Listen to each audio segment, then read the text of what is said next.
cheat sheets there. I have them, and And then you'll have to make a decision, or if you want to ask the board for a vote about reorganizing reordering the agenda items. I think I'll pull the board on that. All right, let's get started. Welcome everyone to the February 9th, 2021 meeting of the Goffstown Zoning Board of Adjustment.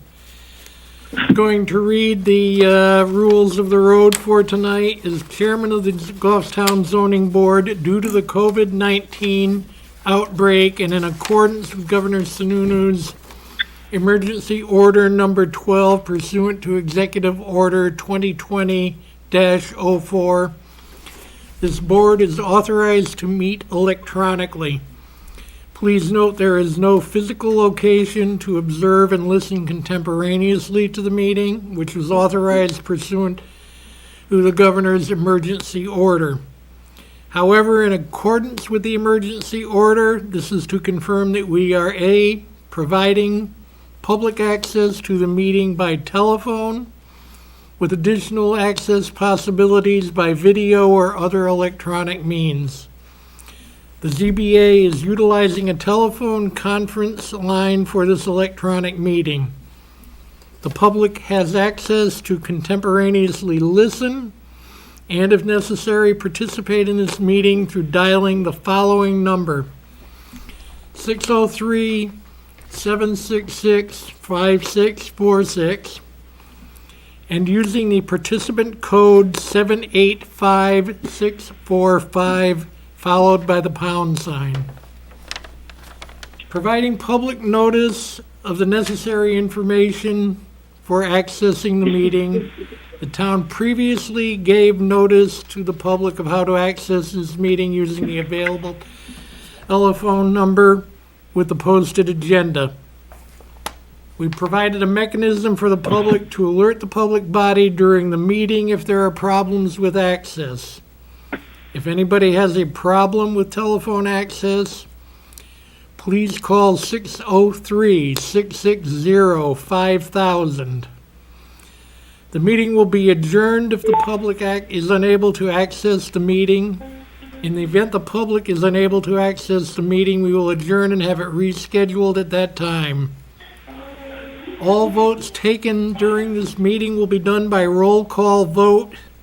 When each member states their presence, those connected telephonically are also asked to please state whether there is anyone in the room with them during the meeting, which is required under the state right to know law. Would the members of the board, we have only two people here tonight, Nancy Larson, the zoning enforcement officer, and myself, Leonard Stewart, the vice chairman. The other members of the board are participating remotely by telephone. I will ask everyone to introduce themselves, starting with Nancy Larson, and please state whether anyone is in the room with you. Nancy? Nancy Larson, Zoning Code Enforcement Officer. And I just need to unmute some folks here. Bear with me, everyone. Okay. All right, Alan, are you there? Alan Gayton here. I'm in the room alone. Denise? Denise Langley, member, I'm alone. Sandra? Sandra Parker, and I'm alone. Jason Cody? Jason Cody, alternate member, and I'm alone. And Gail Lebrecht, who is our chairman. Gail Lebrecht, chairman, and I am all alone. But Len is acting chairman tonight since I can't attend in person. All right, thank you all very much. Continuing with our required notices, the Goffstown Zoning Board is an elected board of 5 members and up to 5 appointed alternates. Currently, the board has 5 elected members and 1 alternate. If anyone is interested in serving on the ZBA, please see Zoning Enforcement Officer Nancy Larson for information. The board has a posted agenda for each meeting and tends to follow the items in order. The board will open the public hearing on an application to receive testimony from applicants, abutters, and affected parties, and ask questions about the appeal. The public hearing will then be closed, and the board will enter into deliberation to discuss the merits of the appeal. For each application, the board will decide to approve with conditions, deny, or continue to a later meeting. You are welcome to watch the deliberations this evening, or you can contact Nancy Larson at Town Hall for results. For an applicant's request to be approved, there must be an affirmative vote of at least 3 members. An applicant can request a continuance if there is not a full 5-member board to act on an application. If you are aggrieved by the decision made by the ZBA tonight, you have the right to appeal to Superior Court. However, before appealing to the Superior Court, you must request a rehearing with this board to preserve your right to appeal. Rehearing request must be filed within 30 days of the decision and state all reasons why the decision was unlawful or unreasonable. Failure to request a rehearing may forfeit your ability to appeal to the Superior Court. And with that, I'm just going to take an informal poll of the board. You've probably heard the discussion offline that we have timing things. Attorney Cronin, on behalf of Hemily, has requested to be moved down in the agenda because he's caught in another meeting. And I'm not sure whether we have the second applicant, Tanya Goslin, on the line yet. Oh, Mr. Tierney, on behalf of Mr. Coughlin's project, is prepared to go first. If there are no objections from the board, we'll take it in that order and go back to the top of the agenda. Len, I don't mind it going in that order, but should we approve the minutes first? Okay, I wanted to get that in. If anyone else has any objections, speak now. Okay, we have the minutes here of the meeting of January 5th, 2021, which was a very brief meeting. Do I have a motion? Hey, Len, this is Jason. There's just an addition. Okay. The beginning doesn't indicate that I was in attendance on through telephone, and I was. All right. As well as this is Denise. I was also in attendance.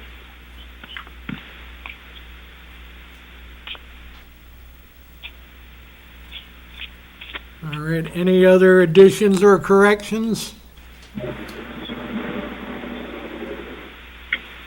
I motion to approve the minutes as noted. This is Denise. Okay. Do I have a second?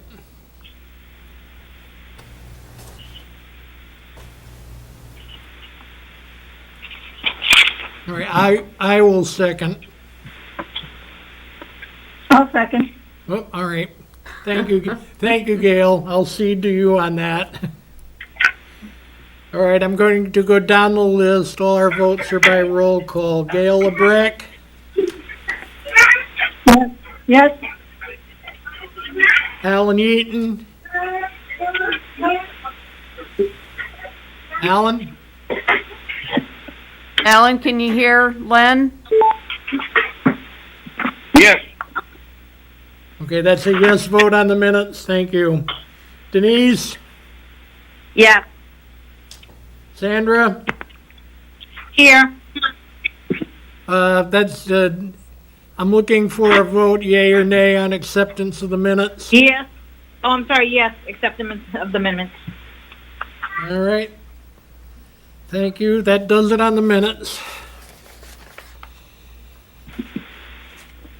All right, with that, if everyone is prepared to proceed in the order that I outlined, Mr. Tierney, you are up. Would you please give your presentation. Yes, thank you.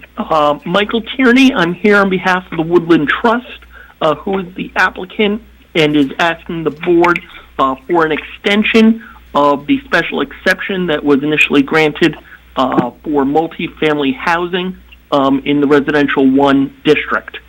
This is going to be a two-phase project. It's been approved by the planning board. We have requisite extensions from the planning board as well as all the state permits, but our special exception is expiring a little more than a month from now, I believe it is. One of the things that had been holding us up on moving forward with this project until now was getting the financing to actually complete the project. And so I can tell the board that in December of 2020, we got the financing approval, so now all needs to be done is the closing to Dakota Partners and then put some shovels in the ground. And just so that the board clearly understands, it's the intent that phase 1 will get started this year, and that phase 2 would then come after that. All right, anything further, sir? And I have representative from Dakota Partners also on the telephone here if people had particular questions about the specifics of the project. All right. Let me back up for a moment, if I may. I made an error in not reading in full the notice of hearing before we got into your presentation. So if you'll bear with me, I'm just going to read the legal notice, and then I do have a couple of questions in regard to it.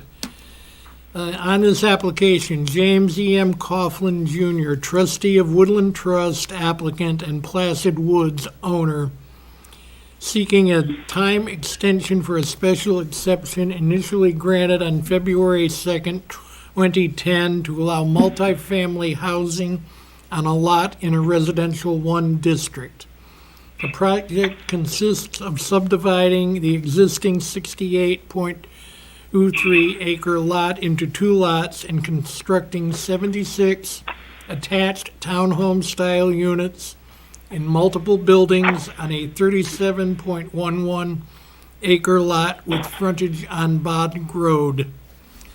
Section 3.11A.A.3 of the zoning ordinance, table of principal uses, lists multifamily as a use permitted by special exception. The property is located off Mountain Road and Bog Road, Map 4, Lot 87-6, in a Residential 1 district. Special exceptions expire 2 years after the date of approval if active and substantial development has not been accomplished. A previous time extension was approved in March of 2019 and is scheduled to expire. Thank you for your patience. Any other Excuse members? me, this is Denise. I'd like to just motion that there is, lost my mind, I'm sorry. Regional No input? regional impact. No regional impact. Do I have a second? Second by Alan. Any discussion? Let's go down the roll again, please. Gail LeBrecq, Yes. Alan, Yes. Denise, Yes. Sandra, Yeah. and I vote yes. 5-0 for no regional impact. All right, we have heard Mr. Tierney's presentation. Is there anything, what was the name of the representative with you, Mr. Tierney?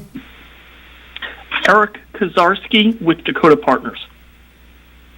Could you spell that, please? Sure. Hold on a second. I'm sorry.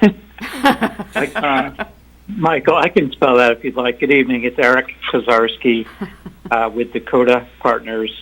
Last name is Kuczarski. Can you say that again, please? Sure. Eric with a C. Yeah. Kozarski. Kuczarski.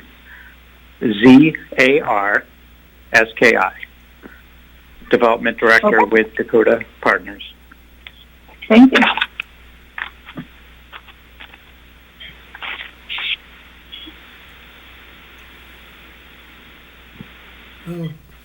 Okay, do we have any questions from members of the board? I have a question. Not so much of the applicant, but of Nancy.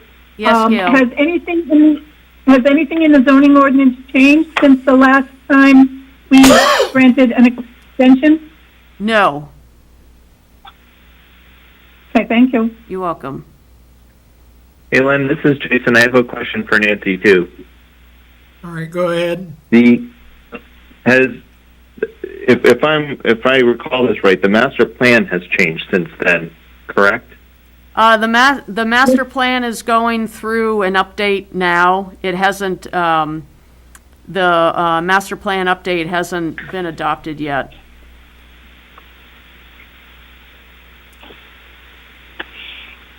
Okay, I only asked because in the packet for the other one, it indicated that in the minutes that there was a new master plan. Yeah, I was confused. there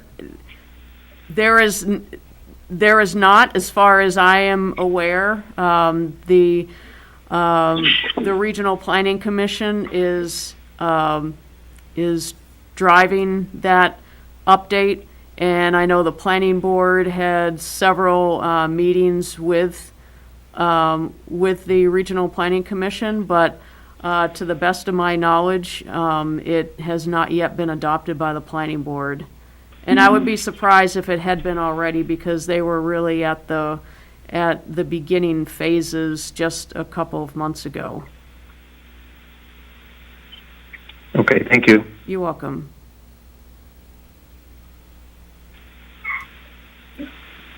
Other questions from the board?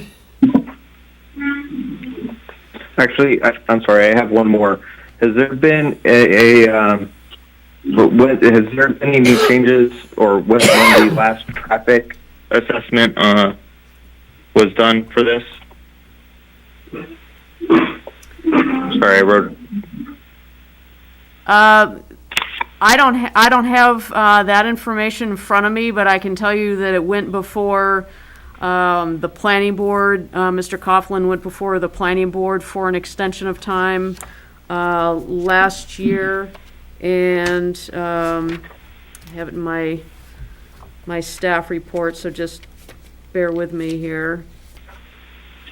And the traffic study is something that they would have discussed, and if there was any need for any tweaking or updating, then that would have been part of their process. And Okay. so the planning board, at their meeting held on August 13th, 2020, they voted that there was no regional impact, accepted the application as complete, and voted to grant a one-year time extension. Okay, thank you. You're welcome. Okay, anyone else from the board?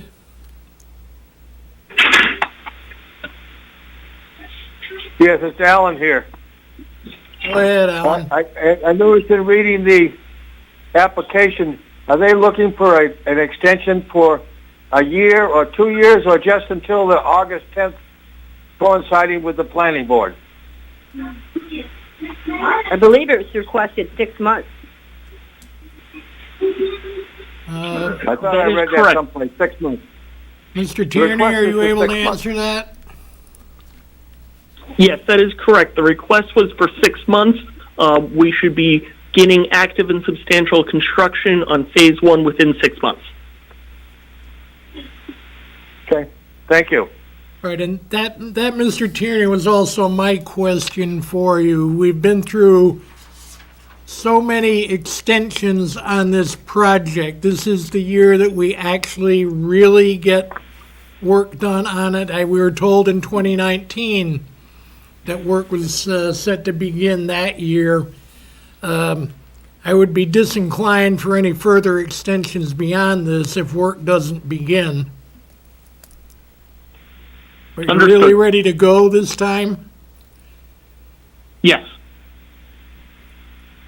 I'm wondering if we shouldn't, I know they're asking for 6 months, what if we go for a year just to give a little bit of leeway there?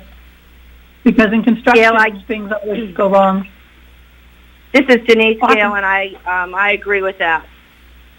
That anything can happen in this day and age, so I think giving them a year is You know, wise I mean, decision. they can probably start digging maybe with the equipment, but I've heard all along how hard lumber is to get and that type of thing, so, you know, They'll be vested at that point if they do site work. yeah, that's true. But if they're up for it, I would say we go for a year. Okay, well, we're not deliberating yet, and we do have a member of the public here in the room who wishes to speak on the application, so is there anything further for Mr. Tierney? Nothing further. Board members?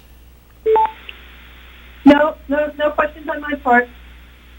All right, I'm now going Mrs. to... Allen, I'll hold tight. All right, I'm now going to open the hearing to members of the public. We do have a member of the public here who wishes to speak on it. If you'd come on up to the table and please state your name and your interest. Thank you. Good evening. Can you hear me okay? Mm-hmm. Okay, great. My name is Catherine Prescaza. My husband and I have been residents of Goffstown for over 30 years, and we're direct abutters to this parcel. I'd like to begin by saying that I have very serious concerns about this development, and specifically about this application for an extension. The application itself is unclear about who actually owns this parcel and who has the legal right to even submit this application for extension. The tax card on this parcel, as listed in the public records on Vision Government System, says that the owner is Placid Woods. The application here in the informational section says that the owner is Placid Woods, care of John Munson. However, the document itself is signed by the owner of John Munson, and he identifies himself on page 9 as acting as partner for Placid Wood Associates. That is a different entity. So this application is submitted as a different entity that is not the same as the actual owner as represented on the tax card in our town. So I am concerned about that.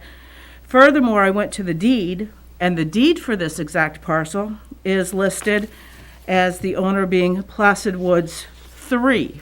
So we have 3 entities in play here: Placid Woods Associates, and Placid Woods 3.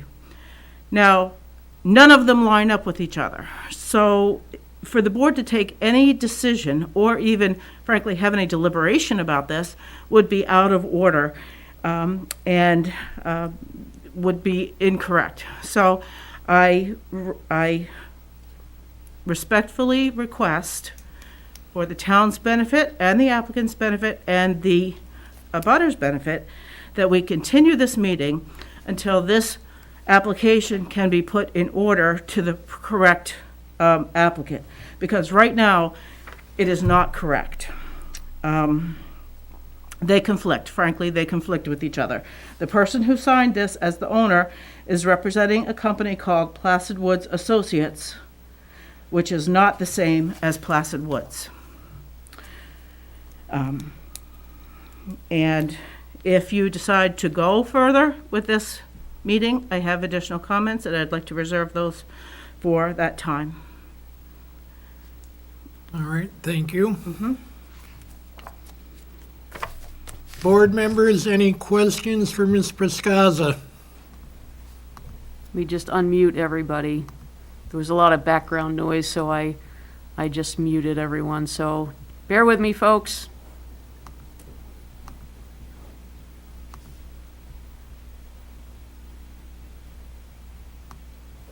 This is Denise.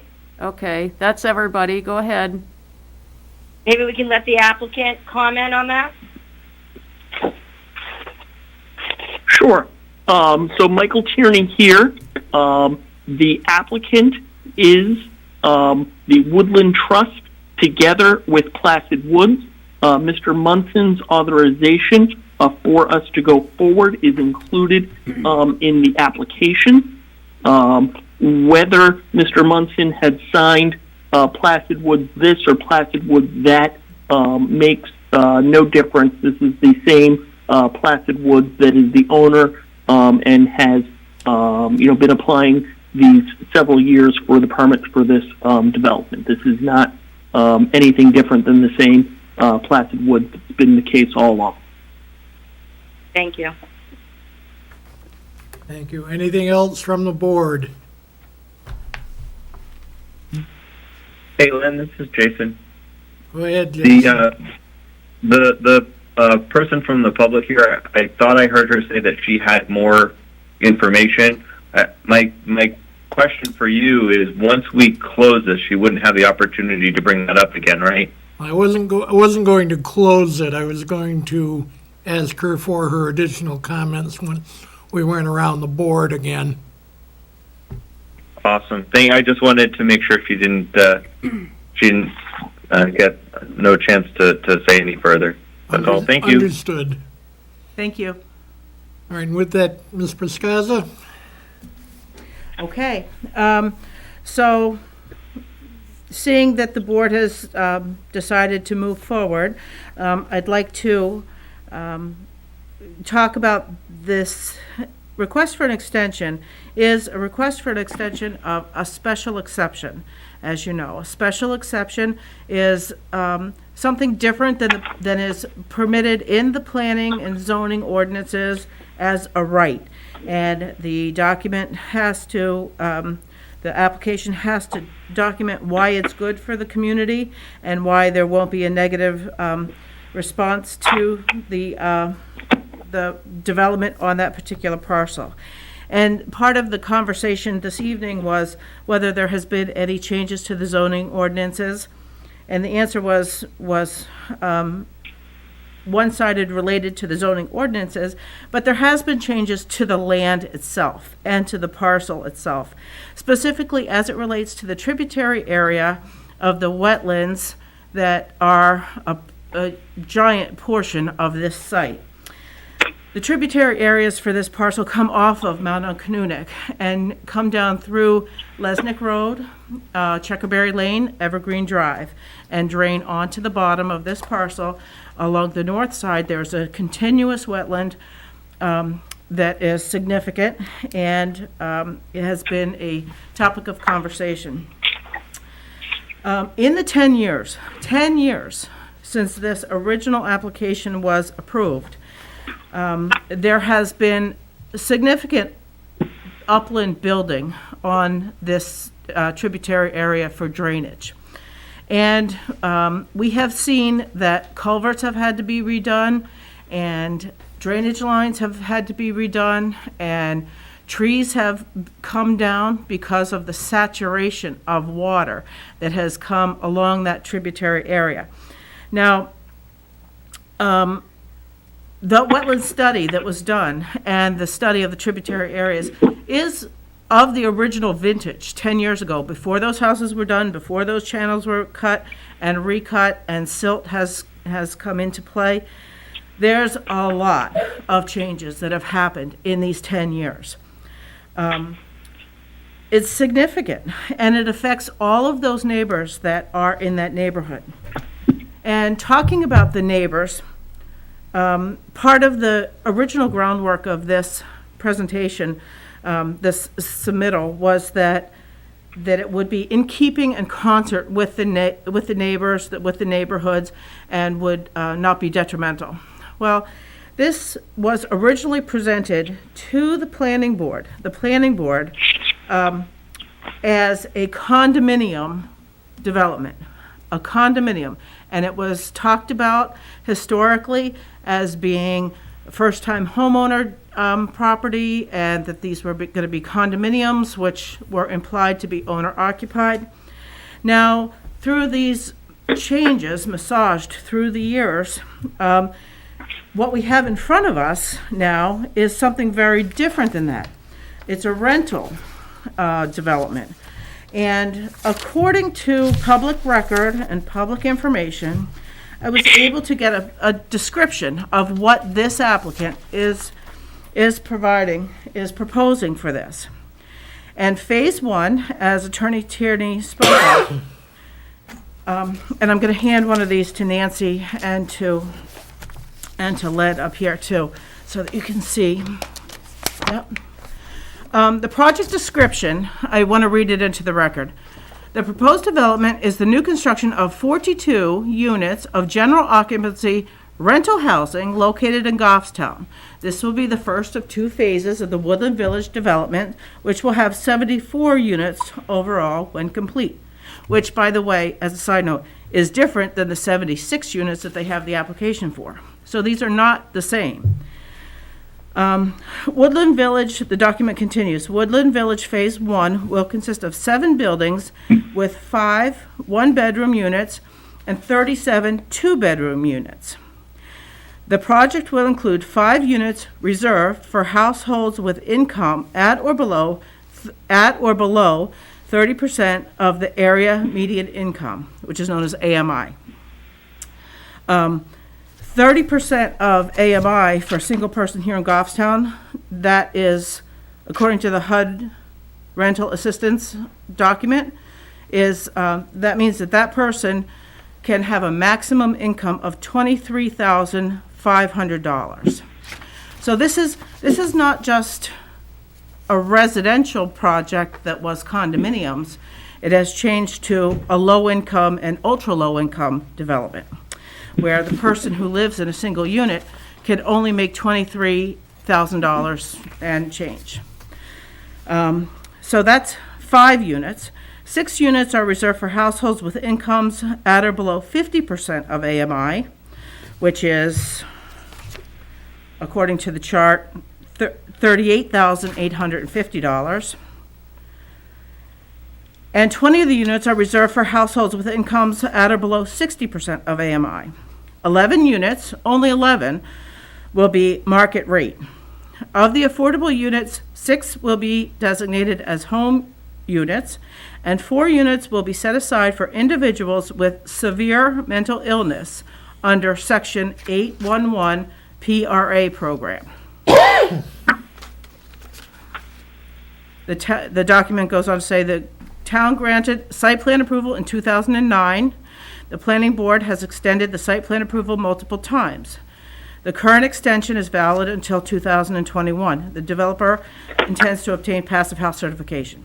Okay, now let's go to the site plan approval. What the site plan approval was for is specifically, I'm reading from the minutes of September 10th, 2009.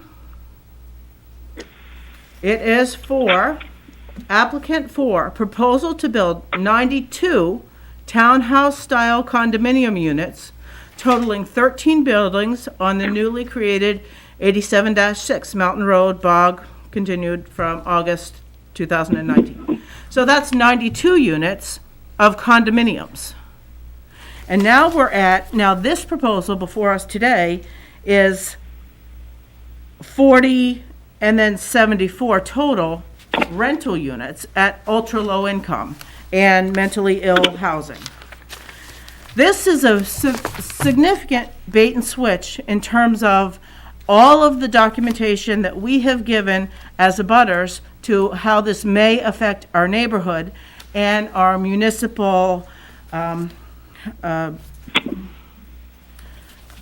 all of our municipal things. What will it take to support this house and these housing units? And in addition to that, we have to look at it in the lens of what it was at the time. When it was approved, it was condominiums. There were people who were not upset with home ownership and folks being able to get into their first house and have ownership, and people coming from the community to build their houses and, start their lives here. And they may have had other concerns as well, but they didn't voice them at the time because it was a different kind of a project. And the development, on Lesnick Road and Checkerberry Lane, there have been significant houses in the neighborhood of $650,000 valuation that have been built on land in that area that may not have, may not be in concert with, but definitely are not in concert with multifamily such as this, rental units. And we're looking at it in terms of when it was originally submitted, and Attorney Tierney has said this is the same person that has submitted it. Well, as a person, individual, I think that this is a different kind of project than what was represented to us, to the property owners, at the time when it was originally approved. Now, the numbers don't match, the definition doesn't match, it should not be approved. It should not be this request for an extension should not be extended. And I asked for a continuation at the very beginning, and the board denied that. And now, that's unfortunate, because they had the chance to get their documents in order, their numbers in order, and they're not the same. The land has changed, the wetlands have increased. I feel very strongly that this should not be extended. One question for you, Kathy. Yep. The source of your information on this is Dakota Partners website, or No, where is the that source of this from? information is public information, and it is from New Hampshire Housing Finance Authority. They have public records of what the HUD money has been committed to, and this was sent to me directly from them. This was their document. It was a project overview that I read, and it was project overview of Woodland Village, Phase 1, and they only have money to go through 42 units, according to this document. This is what the proposed development of new construction of 42 units of general occupancy rental housing located in Goffstown. This will be the first of 2 phases of Woodland Village, with 74 units overall when complete. So what they're asking for is 74, what they're telling us, what New Hampshire Housing Finance Authority is telling that they're going to fund is 74 units, which is different than what the applicant is presenting that he's building. Okay, thank you. Anything further before I go around? Questions from board members?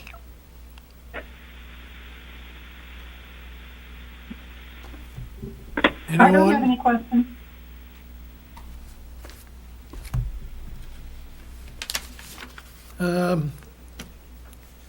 Let me go around just checking. Gail, any questions? No, I'm all set, Len, thank you. Alan? No questions? Denise? I'm all set right now, thank you. Sandra? I'm all set. Jason? No further questions for me. Thank you. I have but one. I am a bit concerned about the change in the description of the project, and I've been on this board long enough to have participated in the original approval of this, somewhat reluctantly, but there was no legal way to deny the fact that it is changed from I'm concerned that it is changed from a condominium project to something which is substantially different. That being said, anything further? And Mr. Tierney, would you like to respond to anything that you have heard? Yes. So first is that going from a condominium project to being a rental unit project, that change happened some time ago. I was trying to find the exact date, but I want to say it was in the 2016 timeframe, and that was a modification that was fully disclosed to the boards at that time. What the request for the extension that you have in front of you today is an extension of the same project that the board approved in 2019.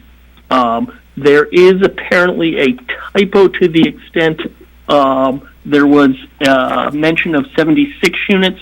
No, that is not what the request is. It's for the same 74 units that were approved in 2019 and that were approved by the planning board on August 13th, 2020, when they granted an extension, the planning board.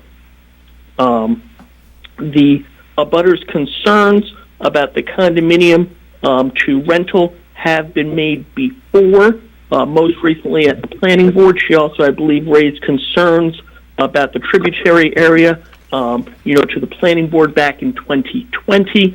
And as, I mentioned to the planning board in 2020, as the planning board found, there's not any evidence that there's any changes that would affect the approvals. It was an issue that was raised at the time. It was an issue that's been raised numerous times since, and all that's being requested here is an extension of the same approvals that were granted in 2019.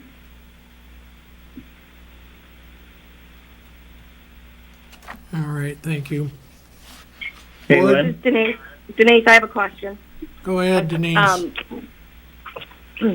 Going through the file, it looks like the AOT was received in 2016, so it's going to expire this spring if you don't get to work.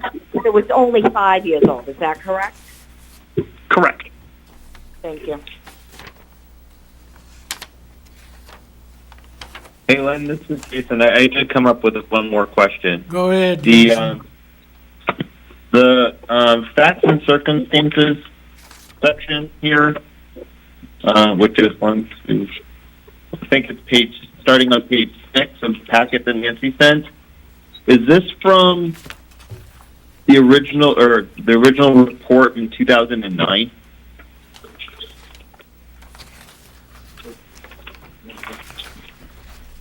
Are you asking about my staff memo? I think it's the application, Nancy, but I apologize because I'm still kind of new at this. Yeah, it's It's the part of the packet that starts with the letter from James Kaufman, dated December 22nd, 2020. It's on page 6 of that packet. Mm-hmm. The request for special exception, map 4, lot 87-6, facts and circumstances supporting the request. So what, the application that they submitted for this extension request should just be a photocopy of what was originally approved by the zoning board let's see, I have it in here somewhere on my staff 2009. report, February 2nd, 2010. Thank you. Okay. Because All it's right, not, that's what I thought. It's basically the original application just with extensions tacked onto it. that's correct. Okay. Thank you. You're welcome.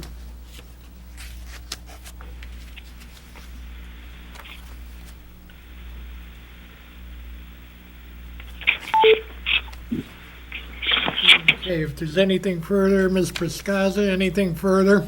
Yes, I would just like to bring to the attention of the board that, we have, an extension, request, and it talks about, I'm sorry, I'm going from memory here. In, our zoning code enforcement officer's letter, Nancy writes that there was, they have, where is it? Special exceptions expire after 2 years from the date of approval if active and substantial development has not been accomplished. So, this document was granted, the special exception was granted originally February 2nd, 2010. So if this special exception expires 2 years from the date of approval, if the active and substantial development has not been accomplished, would it not make sense that this plan would not be active? That's the reason for the applicant coming in to request the extension. So the original special exception was granted February 2nd, 2010. They came in before that 2 years was up, January 3rd, 2012 zoning board meeting. And then they granted the extension, the board granted the extension to February 7th, 2012. It was basically a continuation. And then at that meeting of February 7th, they voted to continue to March of 2012. Again, it was, I forget all the details, but it was essentially a continuation of the meeting. And then they had a 5-member board, I think, at their April meeting. So April 3rd of 2012, they voted, granted a 1-year exception, and then there was a 2-year, and then there were mostly 2-year extensions granted after that. So as long as they submit their request for an extension of time before that time expires, they're okay. They're meeting that window of getting their request in before the deadline comes around. Thank you, Nancy. You're welcome. So when I count this, I count 1, 2, 3, 4, 5, 6, 7, 8, 9 extensions that this notice just talked about 1 extension, but in reality, from the beginning of this application to the ZBA, there have been 9 extensions of at least 1 year. And it seems that the abutters have a legal right to finality of a ruling or a situation where I've been coming to these meetings for 10 years, more than 10 years. And to have an expectation of finality is something that we expect. And I suspect that there are also abutters who may have called in, who may have some opinions about this property too, some of which have not even lived here long enough to know the history of it, but yet they're affected by it, and they sure have a legal standing as an abutter and as a neighbor and concerns. So I would respectfully ask that the board deny this extension. And if they don't, at least have a continuation so that, this discussion can be continued to next month to address other issues. All right. Mr. This Chairman, is Denise. I have a question for Nancy. yes. What year did the planning board approve this plan? Because I would believe that they have to go through the ZBA first prior to going to planning. When So they what year did the planning board approve this project? initially, Hmm. I Yeah. don't have that information. I didn't look Okay. through the planning board Maybe the files. applicant has that?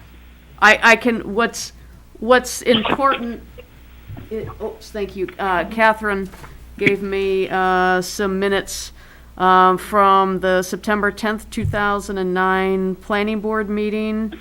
And it was final public meeting / hearing to discuss the final site plan review application of Placid Woods owner and Woodland Trust applicant for a proposal to build 92 townhouse-style condominium units totaling 13 buildings on the newly created Lot 87-6, et cetera, et cetera. That was continued from the August 13th, 2009 meeting. And let me just flip through the pages here. And, let's see. So they were at the planning board before they came to the zone? Let me answer this first question. Sure. Let's see. Hey, they talked about non-material changes. Maybe the Let's applicant see. has that information? Bear The with first me. Special exception was initially granted on February 2nd, 2010. Right, but My question is the Denise was planning asking, board. I'm going to guess they went to the planning board after the zoning board, because they would need that special exception first. That's what I would assume. I'm just curious in what year they got approval, because they couldn't do any building prior to the planning board being approved. so there was Just a curious. there was a motion. Jim Raymond moved that without making any finding relative to the ZBA's consideration to grant or deny a special exception, that this condominium subdivision / site plan be approved, subject to the following conditions being precedent to final approval and recording, and there were a number of conditions, and that was seconded, and the motion carried. In what year? That was September 10th, 2009. But I can't tell you if, that original application ever was followed through. I know as far as the zoning board applications for special exceptions, we received several of those as well. The first one being submitted October 4th, 2005. It was a motion to continue. That was continued a couple of times. Ultimately, January 3rd, 2006, the zoning board denied the request for a special exception. They denied the rehearing request by the applicant, and at the same time, a different application was submitted. And so we're forwarding through several iterations of meeting minutes, and there was a new conditional approval that was granted by the zoning board on July 10th, 2007. It had several conditions. And then that was, let's see, there was a rehearing request because of of the amount of time that was given to satisfy all of those conditions. It was 18 months. They came in and asked for another approval with the same conditions. It was a little bit confusing. I would have to dive into the minutes to quite That's understand the fine. details. I just was curious, and so it was 10 years ago. 11. Yeah, I mean, Thank you. there was an application that was denied, and then there was, I think, an application that was withdrawn without prejudice, and then there was a new application that was submitted that ended up being approved, and that's the date that you see in my staff report, which is buried in the paperwork, February 2nd, 2010. So they started with 92 units, and they're down to 74. Nancy, Yes. I was on the planning board when that project was approved, Of course you are. and I was the chairman. Yes. So 2010. Okay. Thank you, Alan. All right, There was some action in September 2009. Final approval was in early 2010. Okay. Thank you, Alan. Mr. Chairman, it looks like we have several folks on the phone that might okay. want to speak. Okay, Ms. Priscazza, if you have nothing further, we will go to the folks on the phone. Thank you. Thank you Thank you very for your much. time. Okay, I have, we start with last four digits of a phone number being 2309. Are you here to speak about this application?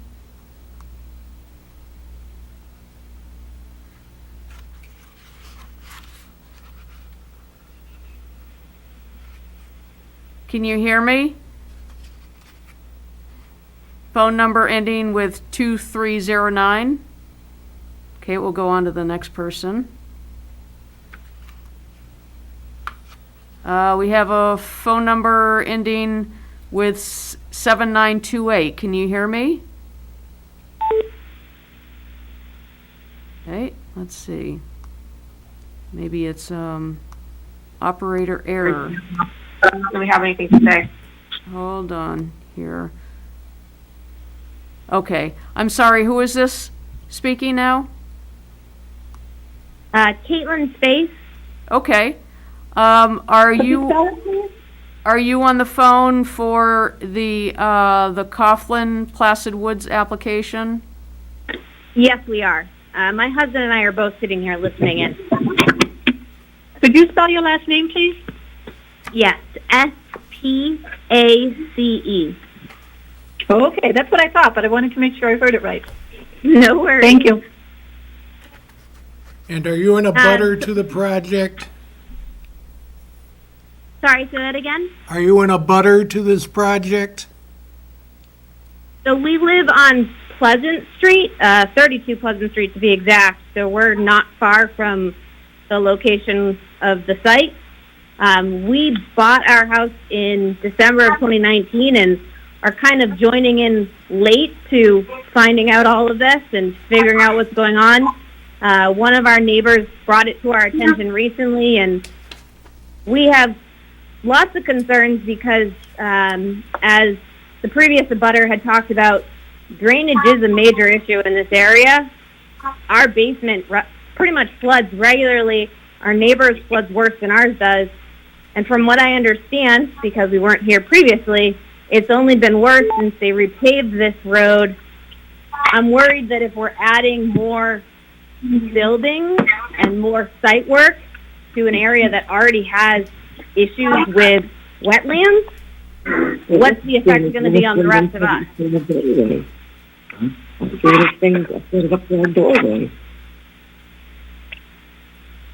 Maybe the applicant could speak on that? Sure, this is Michael Tierney. The wetland concerns had been thoroughly investigated both by the planning board The meeting as is not. well as The meeting is whether or not by we need a- DES, and we And- have those permits in Nancy, can place, you mute some of that and cross those concerns have been addressed previously. This application is for the extension of the special exception approval, and there's no changes to what this board had previously approved back in 2019.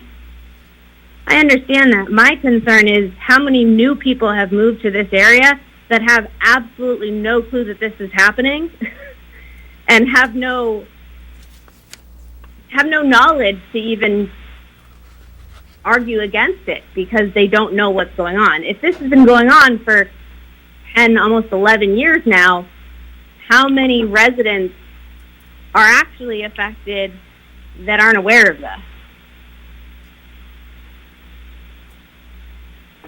So my background is in architecture. I'm quite familiar with zoning, planning, everything of that sort. I just don't know how many people are fully aware, and when you factor in the amount of people that have probably purchased houses in the last 10 years, especially in this area, I'm just concerned that we're extending something that maybe shouldn't be extended any further at this point. If you need to extend it again, there's a lot of concern there. Okay, thank you. Any questions from the board?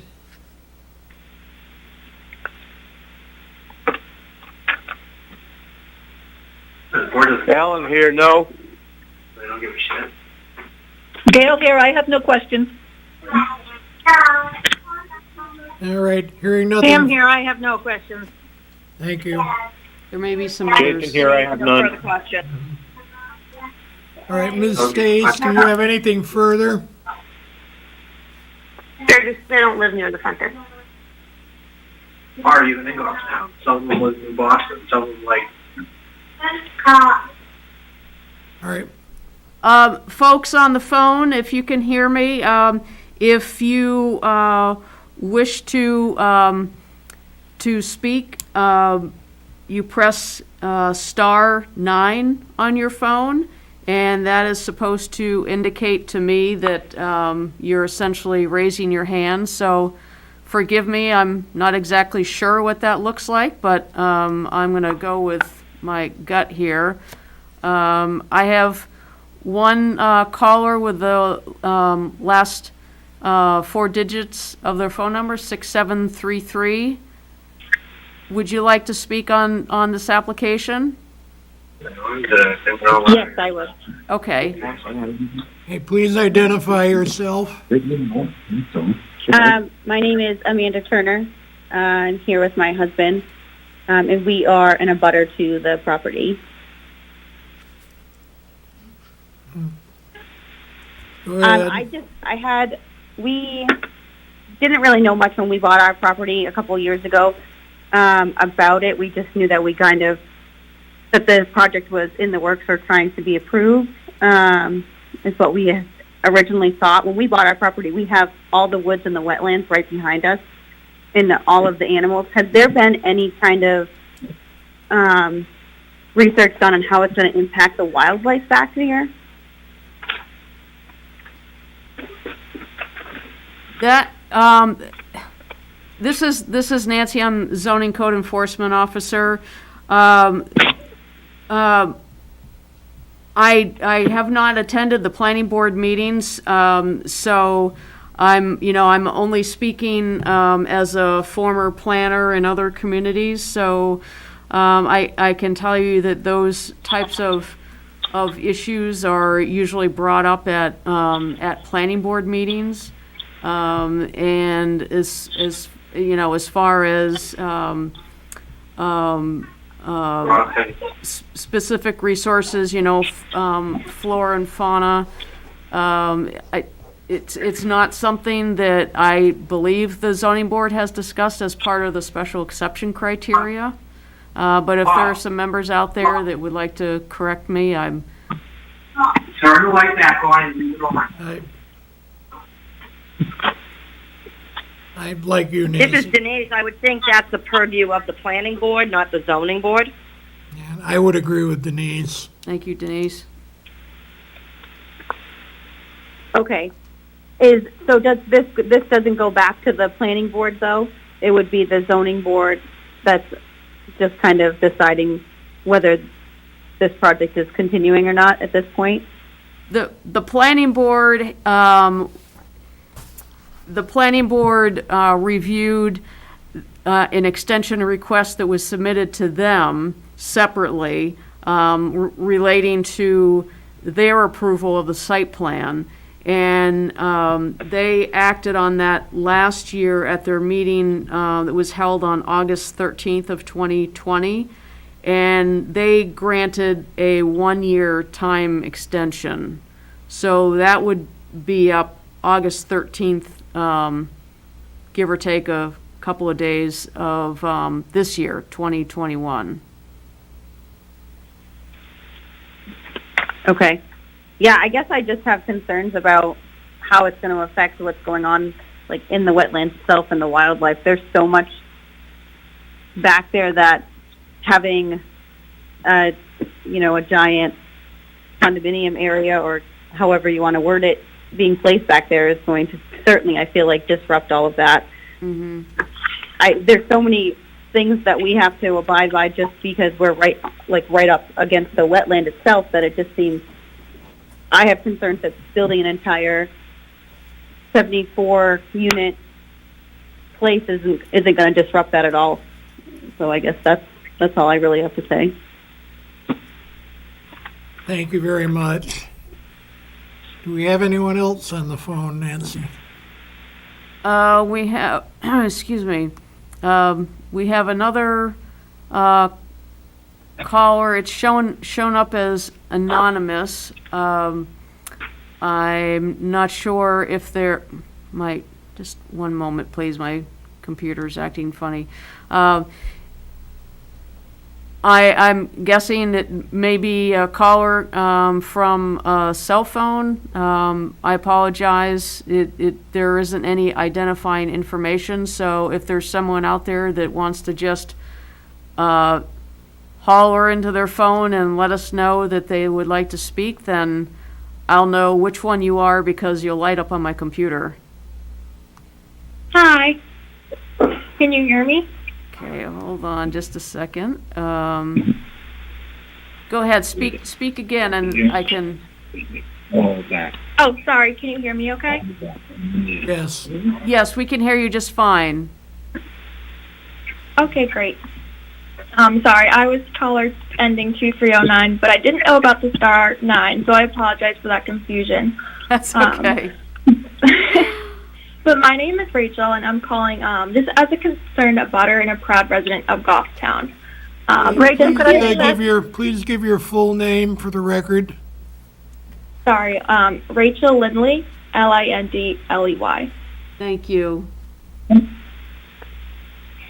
And as I mentioned, I'm an abutter as well as most of the people who have called tonight. I believe that the 5 criteria for special exceptions should be re-reviewed for this project, as it was initially approved over 11 years ago, and as others have mentioned, so much has changed in the area, in the neighborhood, and in Goffstown. One of the criteria outlined in the zoning ordinance is that the specific site is an appropriate location for such use, being consistent with the Town of Goffstown master plan. However, I looked at the Goffstown master plan, and it specifically mentions large areas of open space have been consumed, thus creating the very rural character, or thus threatening the very rural character townspeople cherish so highly. To me, just based off of that, this project seems like a direct violation of that mention in the Goffstown master plan. Also, the zoning ordinance mentions that the size or the frequency of use will not significantly alter the character of the neighborhood, and that the use will not create a nuisance or hazard to vehicles or pedestrians. Just to give some background, my driveway is about maybe 30 feet from where the proposed entrance of this development will be. From my house and yard over the last 2 years, I've observed a generally quiet rural road. There's so many pedestrians. It feels like every night there's people walking their dogs, their kids, and just jogging along the road. But adding a development of this size will significantly impact the character of our neighborhood by destroying the rural character of our road and by adding significant traffic. I know other people have brought it up as well, and that is more of a planning board issue. I do understand that, but I do think it should be considered as it relates to the special exception guidelines. And just lastly, the zoning ordinance mentions that the proposed location is a sufficient size to allow for appropriate buffers to adjacent properties. As I mentioned, I own lot 4-66. I'm about 30 feet from where the proposed entrance is going to be. The plans that I've seen online, which I almost wish that the plans were communicated with the abutter letter. I know it may not be standard practice, but it is kind of upsetting when you have to dig through the internet to find out this information. And I know that it's available at Town Hall, but Town Hall hours are 8 to 4, and I work an 8 to 5 job, so that is a little difficult. But the plans that I have dug up online will be adding a road right adjacent to my property line. I can obviously only speak for my lot and the potential impact, but this will not allow for an appropriate buffer. I understand there's a need for housing in New Hampshire. I'm young. I've gone through the struggle of trying to find an apartment, trying to find affordable places, but I do not think this development suits Goffstown or our neighborhood. And that's all I have to say. Thank you very much. Do we have any other callers? Okay, let's see. Is there anyone else who wishes to speak? You can hit *9.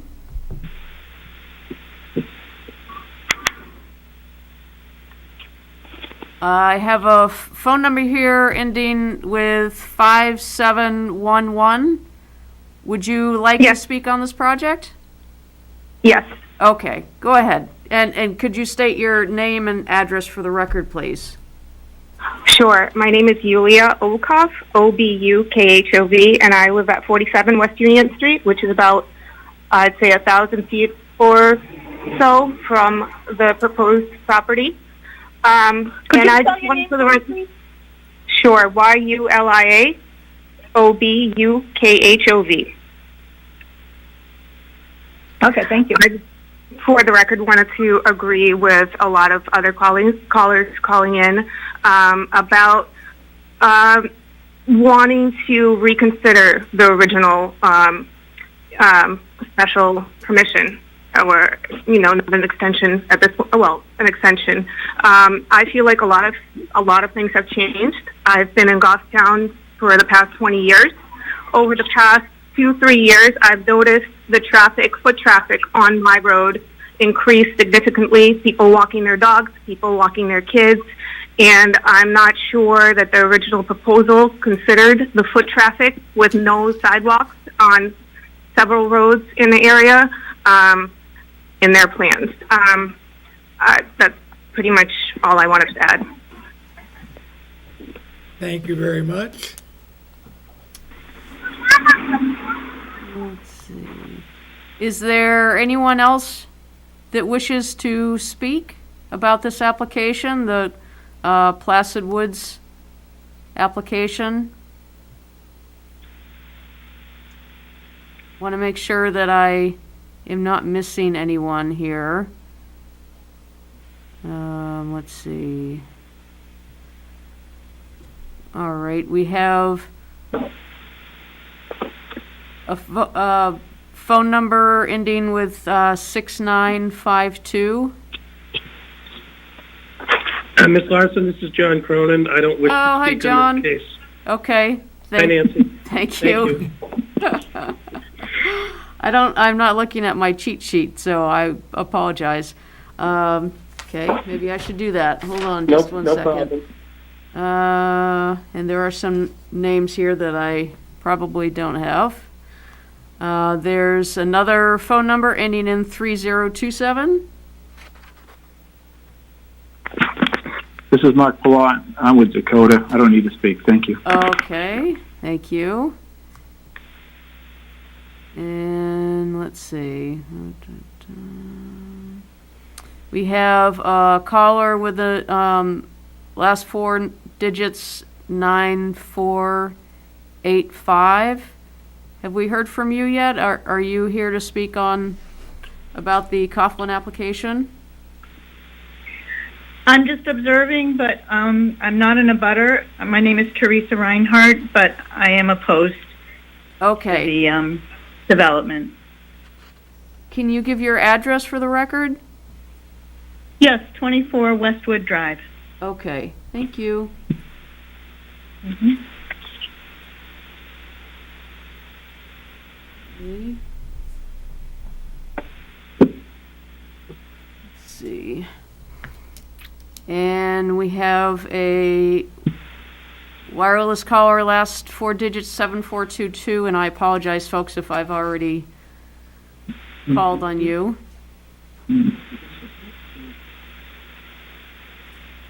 7422, last four digits of your phone number. Would you like to speak? No. Okay. I believe we have captured everybody who's called in, Mr. Chairman, this right, application. thank you. You're welcome. I'll take one last thing from Ms. Briscaza, and then Attorney Tierney will have an opportunity to rebut before we close the public hearing. Yep, Please come up to the table. sorry. Yeah. Our neighbors at 6 Lesnick Road, Kathleen and John Peltonen, asked me to relay to this board that they are strongly opposed to this development as well, for the reasons that I said earlier, and they strongly would request that the board consider denying this extension. Thank you. What is their name again? Peltonen, Peltonen. John and Kathleen. Okay, thank you. Thank you. All right, seeing no one else in the audience and hearing no one else on the phone, Attorney Tierney, do you have any final comments before we close the public hearing? Yes, thank you. So the comments that I heard generally fit into the category of wetlands, wildlife, or traffic concerns. All of these are under the proper purview of the planning board, and the planning board did look and consider these as recently as August of 2020, when the planning board granted a one-year extension.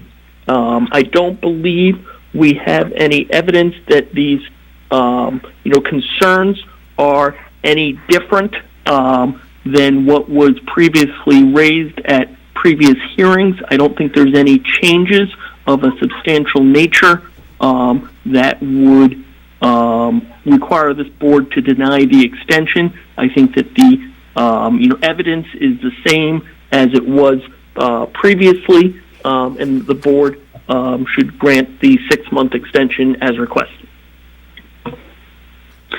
Hi, can you hear me? Thank you very much. Yes, Joanne, is that you? Yes, I just wanted to say something. I was just watching. Could you say your name and address for the record, please? Sure. This is Joanne Duffy. I'm the planning director, and I live on Addison Road in Goffstown. I just wanted to clarify a few things for the zoning board. So tonight, the applicant is there to ask for an extension, and that's what the zoning board would be voting on, whether or not to grant that extension. This isn't a hearing to reopen unless the zoning board did decide to deny the extension, and then of course the applicant would have to go back to square one. some of the reasons for the delays in this project along the way from 2010 was due to the economy. Most recently, since I've been working there, the owner of the project, who has the approval, had been looking to sell the project, and he now has a buyer, which is Dakota Partnership. And Dakota Partnership, just in October, they were able to get financing from New Hampshire Housing. So when they went back to the planning board in August of 2020, they explained all of this to the board, and they also explained that they were slightly changing the interior design of some of the buildings, where rather than having the townhouse style, some of the units would be one story, and the planning board did agree with that. So I just don't want you to go off on another route here. I just wanted to explain that they're there strictly for the extension. And if that extension occurs, from what I've been told, Dakota Partnership will begin building this project sometime during the month of June of 2021, which then we wouldn't have to worry about any future extensions with the planning board or with the AOT permit. Thank you, Joanne.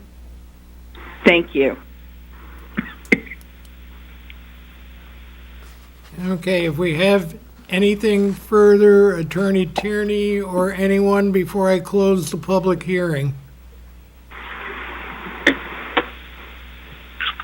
Okay, hearing nothing, the public hearing is now closed.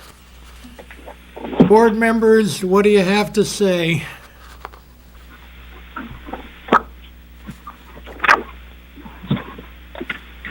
Don't everybody go at once.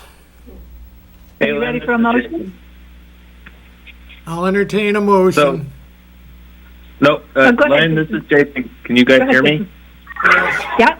All right. So I know that I'm not voting on this particular one, so I just want to get my opinions out there, and then you guys can go back and forth. But okay, certainly. I'm looking at the facts and circumstances part here. These facts and circumstances look like they go back to 2009. I'm looking at the definitions here, and knowing this area as well as I do, I think that there's a lot of change here. In terms of the foot traffic that I see in this area a lot, certainly would have nuisance and hazard considerations.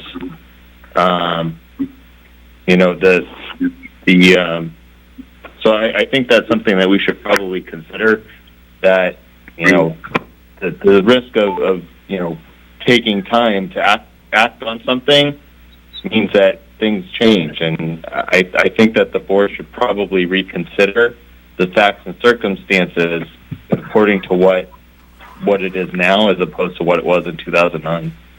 That's just my opinion. Thank you. Anyone else? Well, to that one, I would just say that the applicant, if I remember correctly, there's going to be a lesser number of units. Is that correct? And I think that would ameliorate the word that I want. The issue of hazard to vehicles and pedestrians and things like that. My thing is that this applicant has been with us for 10, 12 years almost with this application. And as Joanne Duffy said earlier, there were a lot of circumstances that made it wait this long, and including the economy, COVID-19, finding a partner to help develop it.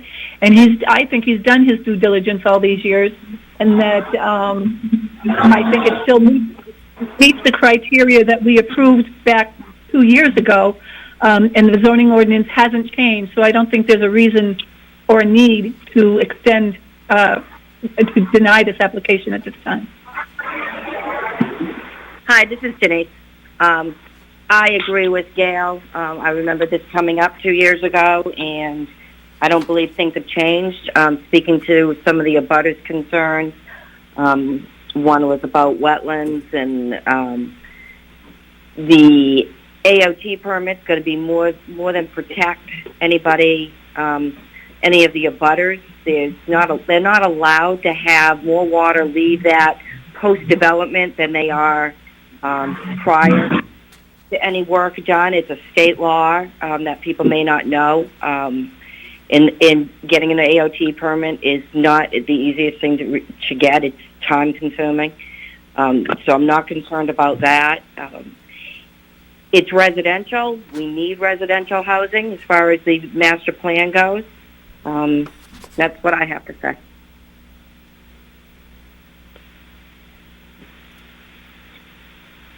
Okay, more comments? I'm ready to make a motion. I'll make a motion if you would like one, Len. Let me make my own comments first, Gail, and then I'll be happy to entertain a motion.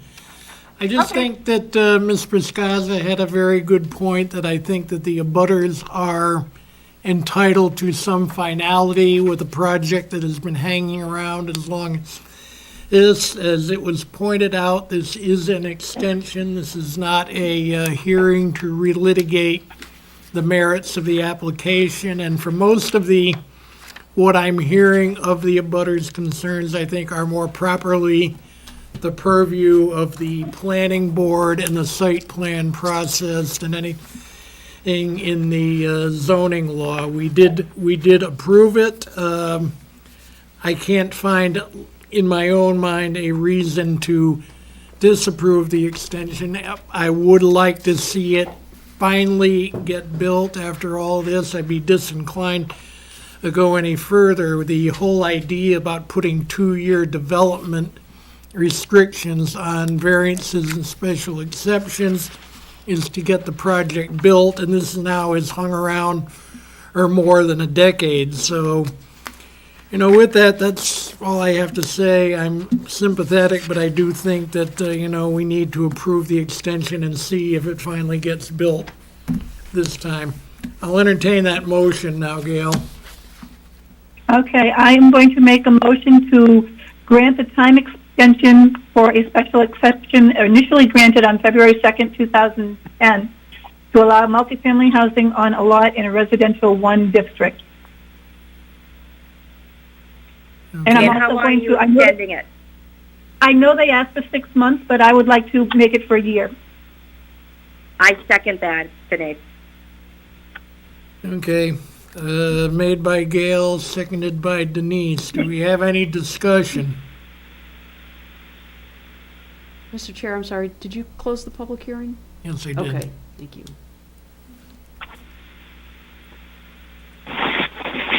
Okay, hearing no discussion, let's go for the roll call. Gail? Yes? Alan? No. Denise? Yes. Sandra? No.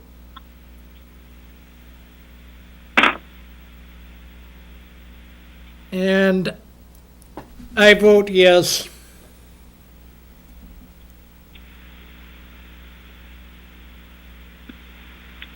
Motion carries. I believe we had 3-2, Nancy. Yeah, 320. Yeah. Motion carries. All right. Thank you very much. All right. Thank you, everyone. Thank you. Thank you.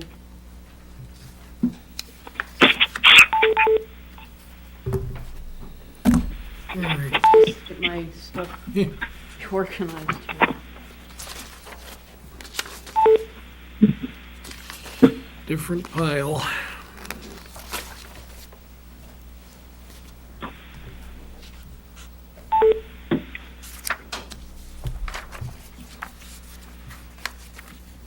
Good night. Thank you. Good night. Thank you. Yeah.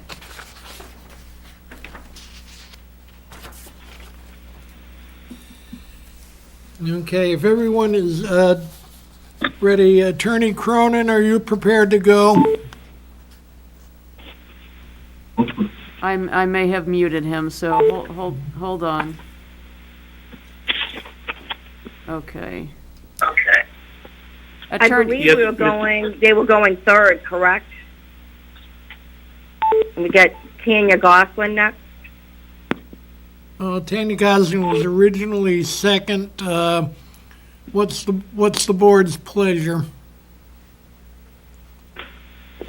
Well, personally, I think if I was second, I wouldn't want to be put third. And Attorney Coughlin asked to be put later in the evening. Just my Mr. opinion. Chairman, I have no issue with that. Certainly, I appreciate the leave that you gave me to finish up. So if the other case wants to go forward, I can wait and go when you're ready. All right, thank you very much, sir. Tanya Goslin, are you on the phone and prepared to go? I don't see her phone number. We no longer have Tanya Goslin on the phone.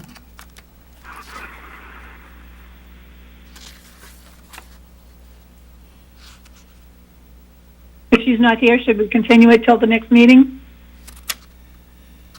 I'll entertain that motion.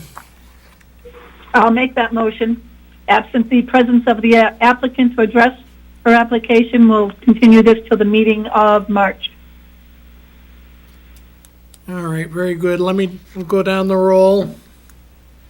Do we have a second to that? Can I just add, this is Janae, can we just add if she comes on during this meeting, we could hear her last, just in case she stepped away for 1 minute? We could do that. All right, let's wait and I see if second? she comes back online before the end of the meeting. Okay. All right, with that, we'll go to the Hemily Investments one. Let me read the notice, and then if you're ready to go, Mr. Cronin. Mr. Yes, Chairman. I am, Mr. Chairman. All right. Going to the application. Mr. Chairman. Yes, Alan.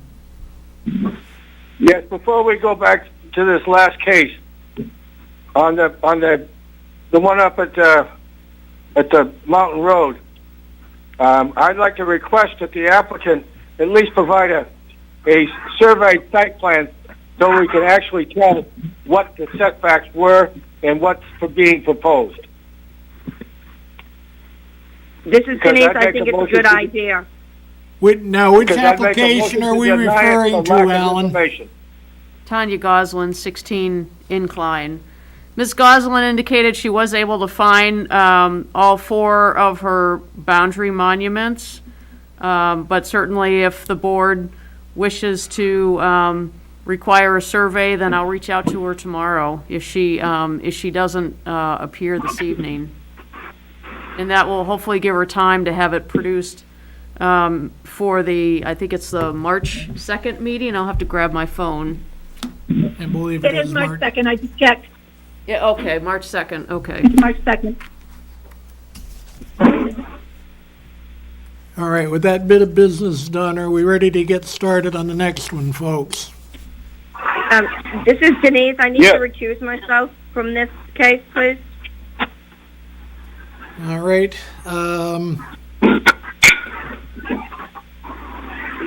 Nancy, I can have Jason vote on this as the. Yeah, you'd have to appoint Jason to sit for this application. Okay. Jason, if you are online, I'm going to appoint you a voting member for this application because Denise is recusing. Acknowledged. Thank you. All right, let's get going, folks. This is on the application of Hemily Investments LLC. Owner applicants are seeking 2 variance requests. The first request is to allow a proposed multifamily use in the commercial industrial flex zone. The second request is to permit 30-unit condominium development that will have 4 buildings with less than one-half the building length to the side setbacks.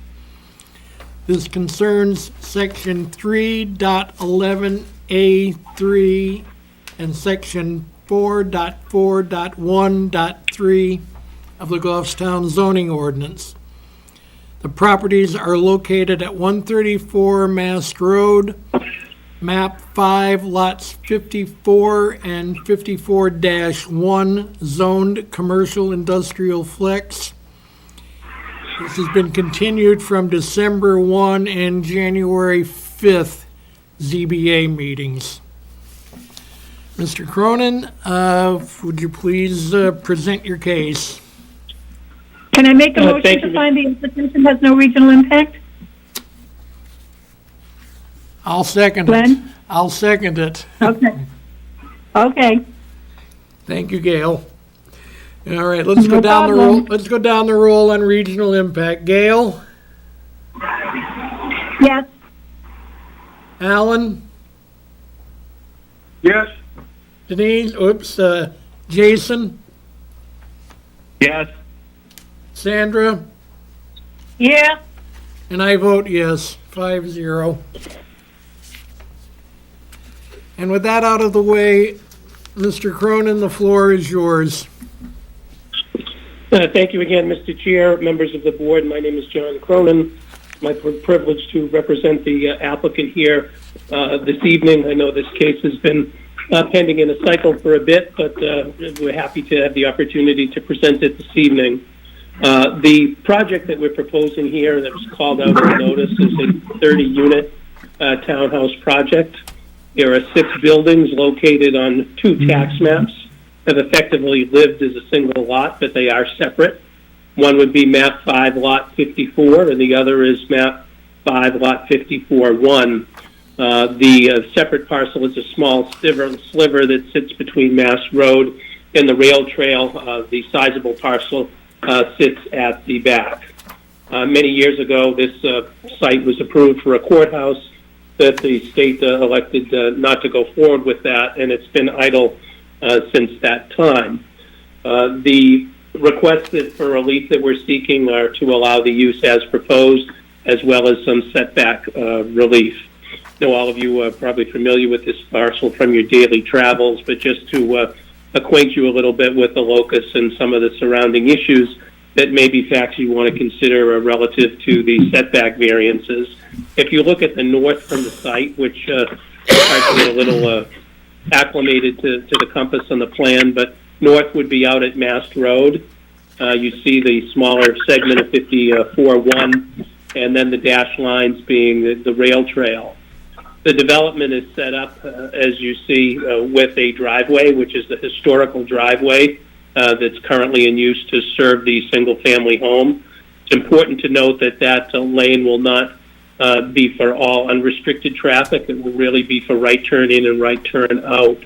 The principal use here, the principal access, will be through the adjacent cul-de-sac off of Tatro Drive and through the neighboring Langley property.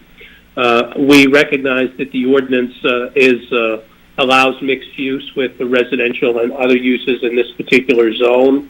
We've also had occasion to review the master plan and make note of the mission of the master plan to move forward with different types of diversified housing stock. Looking at the numbers of the master plan, with the total number of housing units in the community being up in the 4,000s, a small percentage of those would be what would be considered townhouses. It's roughly 2%, 2-point-something% according to the numbers in the master plan. The master plan does call out the need for smaller housing, more affordable housing, and they specifically reference the need for townhouses.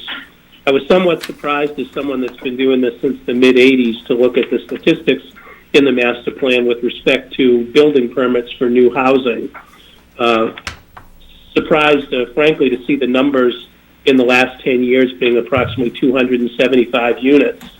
And the bulk of development in the town was done in the 80 to 89 period with something like 1,378 units and 275 of recent. So it looked like the big building boom was in 1980 to 1989. 1990 to 1991, we had 671 units. 2000 to 2009, 637. I would bet that most of those were in the early part of the decade before we dipped into our recession. This particular housing is in demand. It can be brought to the market at an affordable price. Our target price is around the 300 range, where young people that are just getting out of college and starting their job, or others looking for reasonably priced housing at today's interest rates, can get into a new, well-built, new construction for probably less than what they could rent a townhouse for and have equity ownership. When you look at the, again, the locus, if you look at it towards the west, that parcel which provides access, and we're not suggesting this site is mixed use because it's clearly two different lots and two different owners, but it functions consistent with the spirit and intent of a mixed use, as you do have the office building that's currently situated on the site, and that will provide access and continuity in the principal access into the townhouses, and it will look and feel like a mixed-use development. If you also look at the plan, you will see that along that boundary, the western boundary, the topography and the wetlands there suggest that it's probably not suitable for future development. You see that there's a veterinarian shop that's proposed there, and of course the gas station is out at the apex at Tatro Drive. When I get to the 5 criteria, I'll talk a little bit about the purpose and intent of the setbacks and how, despite the measure of these being a little bit less than what the ordinance requires, as correctly detailed by Ms. Larson in her report, effectively you're going to provide much more than the half length of the building in this particular space, because there'll be no development that will cause any crowding or aesthetic problems. Looking over on the other side of the property to the east, you have power lines. It's a large tract of land, but it's burdened at the boundary by a triple track of high power lines.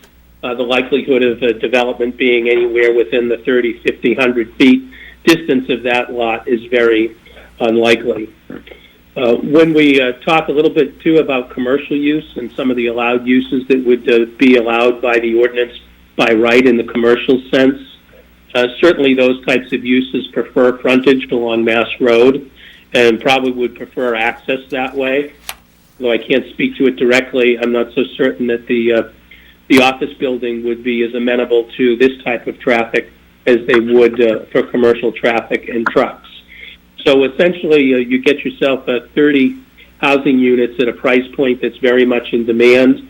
And looking at the housing stock, again, in Goffstown, it looks like 2.8% would be what you could characterize as townhouses, and the great majority of housing is single-family housing, presumably most of it being built, shouldn't say most of it, but a large percentage of it being built in traditional subdivisions in the 1980s.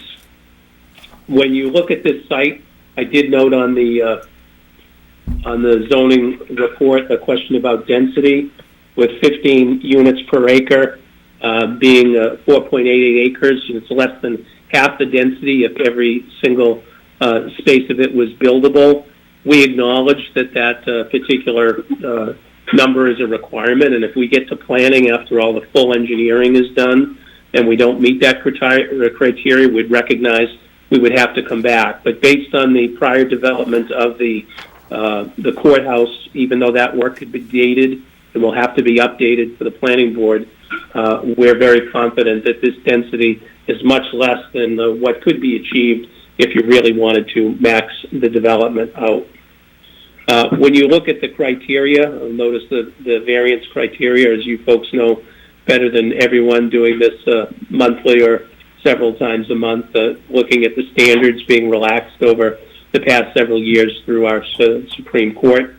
And the simplex test really applied a reasonableness standard away from the effectively used as consistent with the ordinance standard, which predated simplex.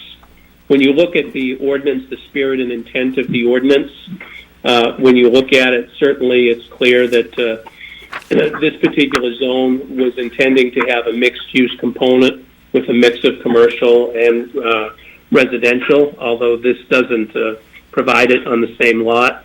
It does provide it in the spirit and the intent of the ordinance. I would also say that the current ordinance, when it's tempered with the most recent master plan, which is just updated, this is exactly the kind of flexible, diversified development that the master plan was calling for, either to attract downsizers, to get them in a location that's convenient to services, to shopping, to downtown, and not so remote in a rural area. Likewise, those younger folks and people working in service jobs in the community would have a place to live that's convenient, reducing traffic trips and impact to the environment. Under Farrar versus Keene, they talk about the spirit and intent and the public interest being the same. Certainly there is not only a town-wide need, the statewide need to develop housing exactly like this. And if you also look at with the public interest element here, this is certainly much more compatible with the rail trail, which I know the town has done a lot of work on, and not only the town, but residents and everyone else. And this is a much better and more compatible use with the rail trail than any of the commercial uses that may be proposed. In terms of the balancing test, when we look at the elements that are dictated by the courts, what would the harm be to the public if this was granted versus the harm to the applicant if it's denied? Certainly, the property owner here has made a number of efforts to reasonably develop this property. This is in keeping in line, of course, with the overall goals of the ordinance, the state economic and planning departments, and the need to get housing in this price range. I do note that we represented Surround Development down the road. Their project is a little bit different, but it was well received by the community. It will be getting built out soon, and that's approximately a mile or maybe even less down the road, and similar variances were granted to allow that to go forward. We don't see any benefit to the public if this were denied. Certainly there'd be a hardship to the applicant if it were, and it would really minimize the practical uses of the property. As far as the hardship prong, and you look at that as the special conditions of the property and its environment, that's really the precursor to the reasonable test. Is this use reasonable? When you look at it, the impairment of the existing driveway, its impact on the rail trail would give you enough on the special conditions to justify the hardship criteria, leaving the question, is this type of use reasonable for this parcel? We submit that all of the evidence offered in connection with this project demonstrate that it is a good use for the property and will be good for the community and good for the neighbors. Finally, in terms of the value prong, when you have power lines on one side, gasoline station, proposed veterinary facility, and an office building that's willing to support the access, I think it's self-evident that there'd be no negative impact to the surrounding properties. That concludes our presentation. I'd be happy to entertain any questions that you may have and do my best to answer them thoroughly. Thank you. Any questions from board members? I have some questions and maybe some issues for discussion. Is that, Sandra, is that you? No, it's Gail. Oh, sorry. Your voice was distorted. Okay, go ahead, Gail. Yeah. Okay. What I wanted to bring up tonight was the comment of the planning board. I don't know if it's they reviewed this application, and they had a pretty lengthy discussion on it, and they have asked that the zoning board consider the planning department or planning board's goals in the master plan when it considers this variance request. The new master plan has been adopted, and they don't think that this, or one of the members of the planning board said she didn't think that this variance meets those planning board goals with the new master plan. It was also said, and this is where I guess if we have to address it, or if it has to be addressed, we should do it sooner rather than later. David Pierce had said that the zoning board is asked to look at a plan that was written in 2009, and our plan that we have in our packets reflects July 9th, 2009. It doesn't show an abutters parcel on this plan, which is map 19, lot 47-6, which is the Goffstown Rail Trail that belongs to Parks and Rec. And the applicant actually says in there that they would grant an easement to the town, but the town owns the property, so there's no way for them to grant an easement to the town.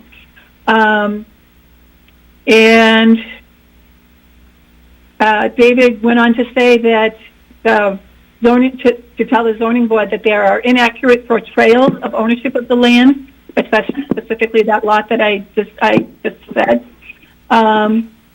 And it divides the applicant's property into 2 tracts, and this isn't shown on the documents that we have. And another one said, well, as our decision in our role, we plan from the planning board, we plan for certain areas in our town for development, and this doesn't meet that plan. And I think that's referencing the fact that it's all residential instead of a mix. The Attorney Cronin said that it was, it doesn't actually meet the CIFC description as far as having the mixed use, but he said it meets it in the spirit and intent of the ordinance, and I'm not quite sure what that means or how it qualifies for that, being all residential. But those are some of my concerns just right out of the starting gate. Hey, so I wanted to get some clarification on that too, if I could. And I wanted to reference the paragraph I brought up before. So it says on page 6 of the packet, which is listed on the bottom as page 12 of 17, the third paragraph from the bottom. Which packet are you talking about, Jason? It's the staff review. Is that the planning board minutes page you're looking at, Jason? 12 of 17? Exactly. Yeah, the bottom of that page, it says page 12 of 17, and then it circled 6. Yep, that's... All right, so the third paragraph from the bottom says that, to paraphrase, we now have the adoption of the new master plan, but the master plan that I was able to find was from 2006. So, well, I'm not sure. It was just recently voted on for being approved by the planning board, so it hasn't been distributed yet, but it is there. It's an entirely different format too, but it is there. So it's on your website. Yeah, it is on the website. Okay, I'm looking at it right now. As I've got below the online copy of the master plan 2006. No, this one was from just this past year. So I guess, and this kind of goes back to what I was saying before, so there is a newer master plan. There is. And what it says in its housing strategies, one of the bullet points is that, it says wait a minute, I just lost it. Continue to promote mixed-use development in the town's RSVO1, RSVO2, commercial, CIFZ, and VC districts, those commercial districts. And by allowing this, if this were to go forward as all residential, it certainly would not be in agreement with the master plan that they just approved.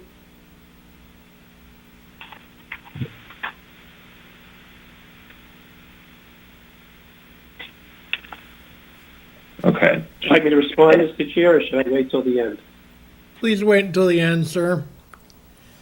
Okay. Any other board members? I'd like to make a comment on my own. I see that the applicant's application in several places makes reference to effectively creating a mixed-use development,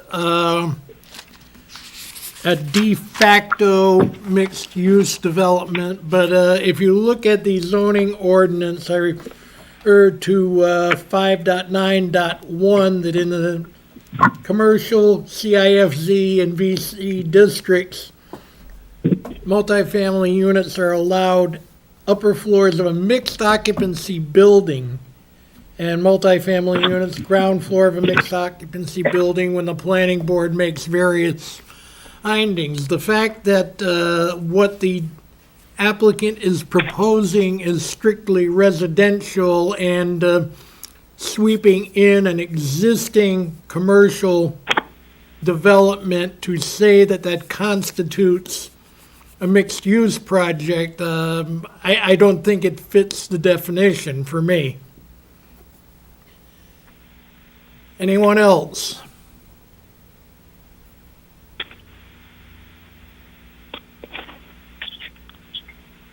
Okay, any other board member questions at this point?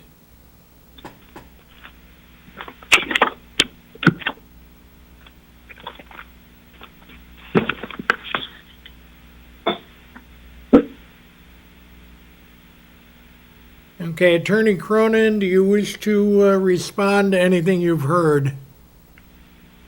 Sure, Mr. Chair. First off, if it was a mixed-use development like was proposed in the ordinance, we wouldn't be here.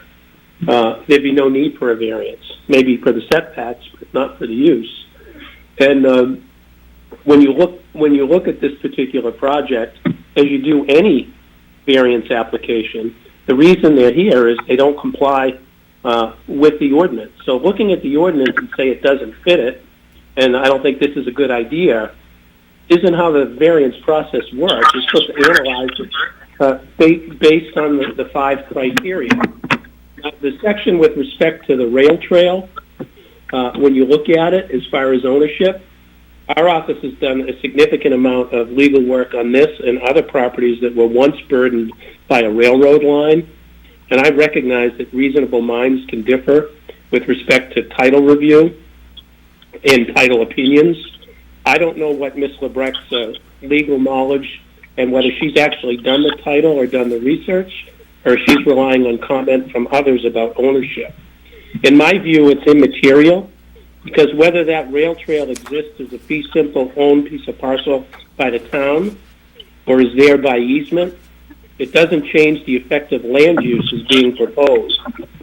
So to get caught up on the status of the rail trail, whether it's a fee or whether it's an easement, the application says the applicant is willing to grant an easement to the extent that's necessary so the rail trail isn't disturbed. I don't have any issue if you want to condition it on clarification or resolution of the title issue, because I don't think it matters much to us what the ownership is. But if you look at the title, you follow the New Hampshire title standards, and you follow all the railway takings throughout the state, I think you'll come to the same conclusion that our title people did, that this parcel is owned in fee simple by the owner of this property. Again, that's not really why we're here. We don't think it's relevant. I think that if you analyze the proposed use under the variance criteria, it meets each and every one of them. I know I didn't talk a lot about setbacks, but the shortage is de minimis, and when you look at the spacing based on the natural configurations of the power lines, there's really no basis to say that what we're proposing is unreasonable. So I think we can all agree that this doesn't meet the strict letter of the zoning ordinance, and if we did, we probably wouldn't be here. So I'd ask you to review it under the criteria of the zoning ordinance, and if for some reason you choose to deny this based on title, I'd like you to make a specific finding of fact and law as to why that is, so that we have a clear record to address it. So I appreciate the comments. I understand, as I said, why reasonable minds could differ, but the title history and the title status of the rail trail, we don't think is germane to what we're asking for tonight. Nancy? Thank you, Mr. Chair. Attorney Cronin, this is Nancy Larson. I just want to, a question and a statement. Along the eastern side property boundary, you have those 2 buildings with 4 units apiece. And all of the buildings, including those those two buildings appear to have raised decks attached to the rear. I just wanted to point out that those decks also are required to comply with the minimum setback. So I'm not sure if that is going to have any kind of a impact on your request. And as I said in my staff report, my measurements are based on an 11 by 17 plan. So my numbers in my staff report for the proposed relief are an approximation, and if when we receive full-size plans, if relief is granted by the zoning board, but the full-size plans show that those decks attached to the rear of the buildings are closer to the property boundary than what the zoning board has granted for relief, then that would require coming back to the zoning board or turning them into patios instead of raised decks.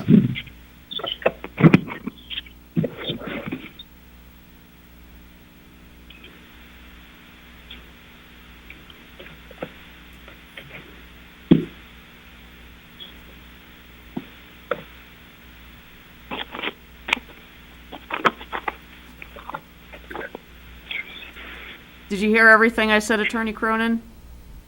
I did not. I think I got cut off for a little bit. I dialed back in. Oh, okay. So, okay. Well, let me repeat myself. okay, sorry about that. That's okay.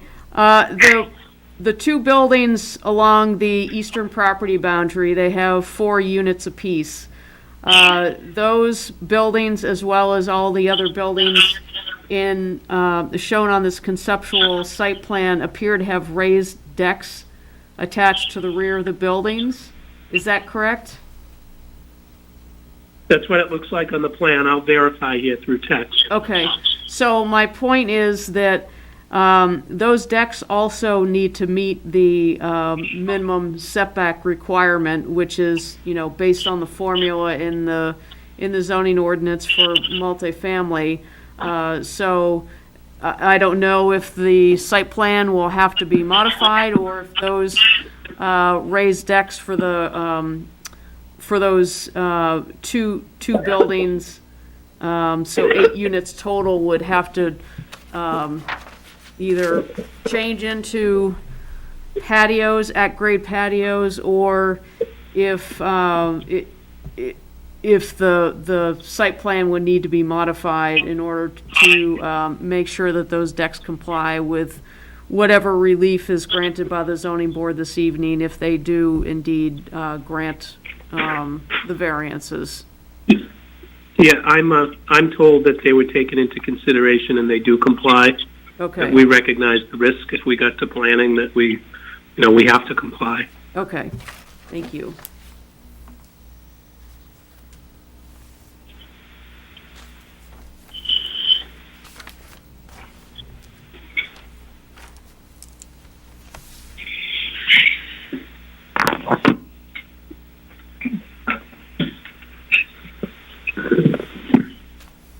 Other comments or questions from board members?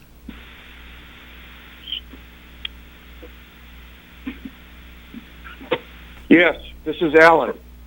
Go ahead, Alan. I have 2 problems. One is I'm looking at a plan that's 10 years old. And I'm also looking at a concept that includes the abutters property. And I find the proposed access road not feasible. Thank you.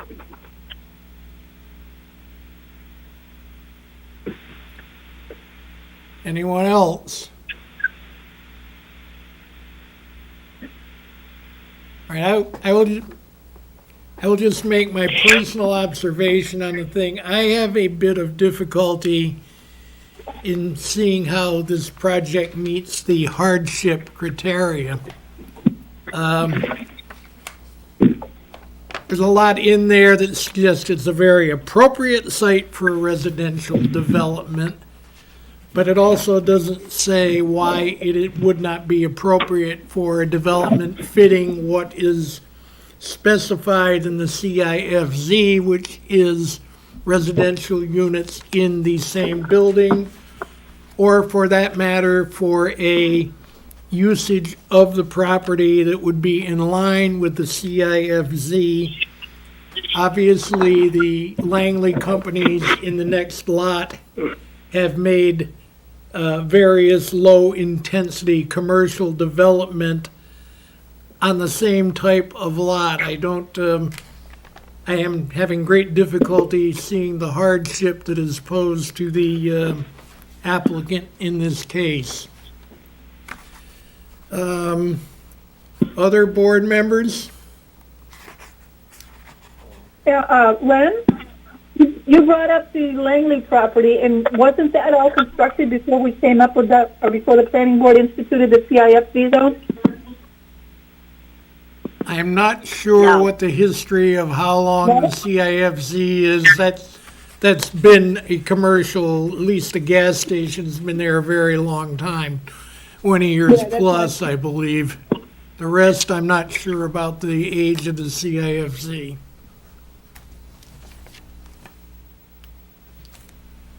But in terms of maintaining viable commercial property along one of the few potential commercial corridors that we have, I'm not sure a completely residential development is appropriate there. Mr. Chair, I just want to add. Was that you, Alan, who was speaking? No. That was Jason. Jason, is that you? Go ahead. That's me. So, Len, and I did find the updated master plan, which is in a very strange spot, but I did read through it, and based on what I'm seeing here, that I agree with you. I think that's the problem that I'm having, is that if it's all residential in an area that is kind of looking for mixed business use, especially on a MABE drag, that would be, I think, adverse to the master plan. And I agree with you, Jason. And I looking at it also, including the abutters property as part of your proposal, I'm having trouble with also. Anyone else?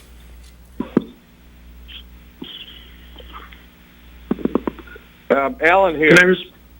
Go ahead, Alan. I have a problem with vehicular access from the road to this site. There's an in and out. I'll call it eastbound, and you to get to this project, you have to go through the development, the Langley development, and I don't think that's proper. I think the access to this site is misconfigured. Is that a They're driving through a parking lot. question for Nancy? Is that a private road there, or is that a dedicated town road, Tatro Drive? Tatro, well, Denise actually could answer the question. I would love to. If the chair would not mind. We'll grant the abutter leave to speak. Thank you. Go ahead, Denise. Denise Langley, I'm the abutter. That access road was put in, it was demanded by the town because it was part of their master plan. And that was back in, I think, 2009 when we went through the approvals. As far as CIFZ, that's when we purchased that property, it was CIFZ. And what year was that? I'm just trying to answer some of the questions that people had that I know the answers to in that case. As far as the rail trail, I don't know who owns the rail trail in front of this property, but I know that on all the property that I purchased, I did own the rail trail, and the difference is when you own the rail trail, there's a 20-foot or 25-foot easement, but there are no setbacks from the rail trail. Denise When you don't own the trail and the town does, then you have to have setbacks, which definitely affects this piece of property for commercial development. is Tetro Drive public or private? Up to the Tetro Drive cul-de-sac? is a public road to the cul-de-sac. Okay. Mr. Chairman? Yes, I Nancy. just, since Alan brought it up, I just want to make it very clear, and I'm certain that Attorney Cronin understands this. The site plan, the conceptual site plan that was submitted to us does include conceptual layout of the property next door, but in no way does that assume that that the layout, specifically that proposed access road from the abutters property to the west, is included as part of this application. That is something that would have to go through the planning board process.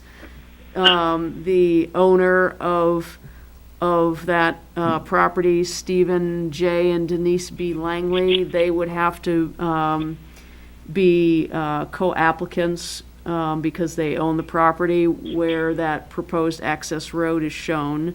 And so this is simply a request for variances needed for relief from the minimum required setbacks for multifamily developments, and a variance request for the use to allow straight multifamily in the CIFC district.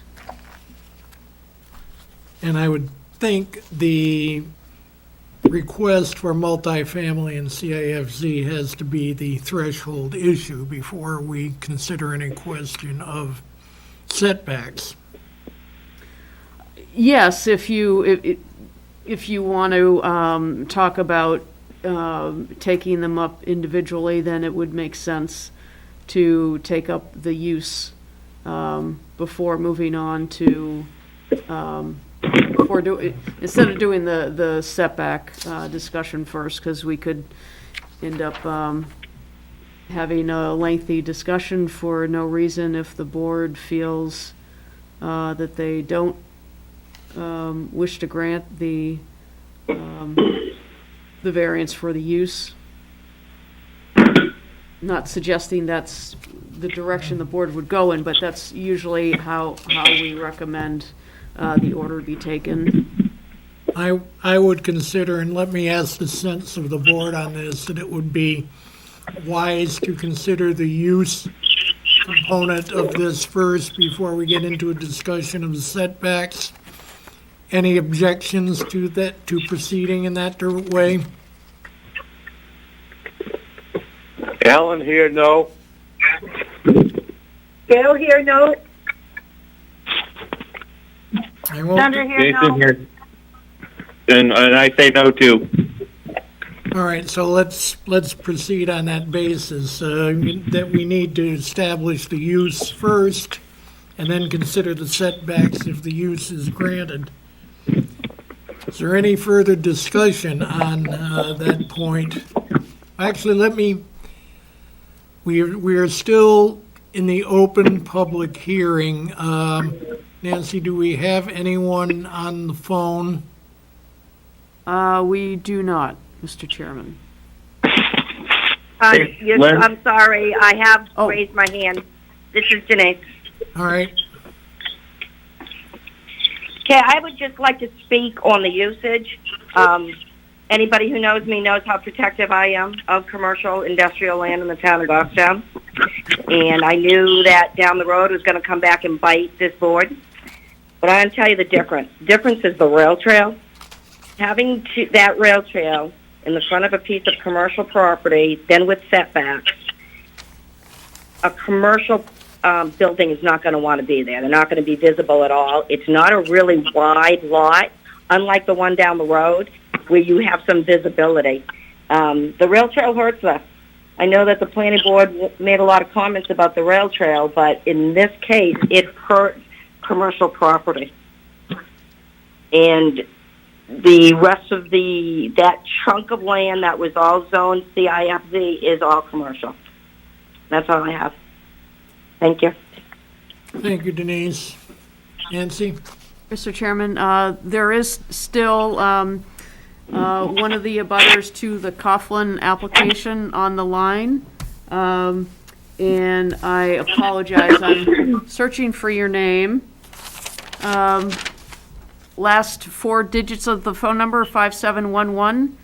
Is there something you wish to say regarding this application?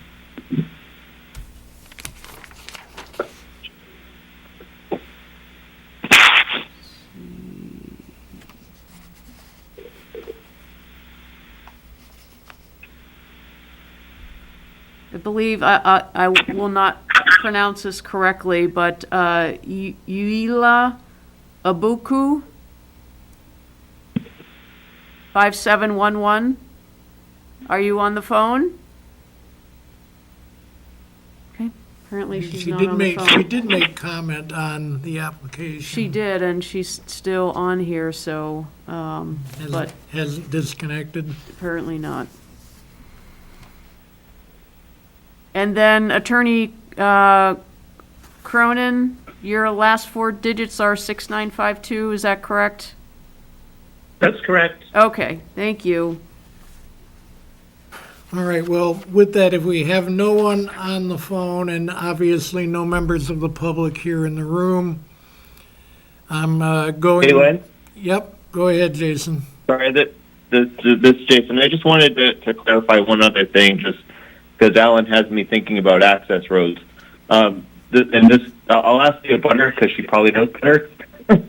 The cul-de-sac, is this the part in front of your of that construction building, or is it over by the medical building? It's right in front of the of my building. That's where Tinker Drive ends, is at that cul-de-sac. Oh, okay. All right, thank you. You're welcome. All right, if there's nothing further, I'm going to close the public hearing and let's enter into deliberation. All right, public hearing is closed. What does anybody have to say?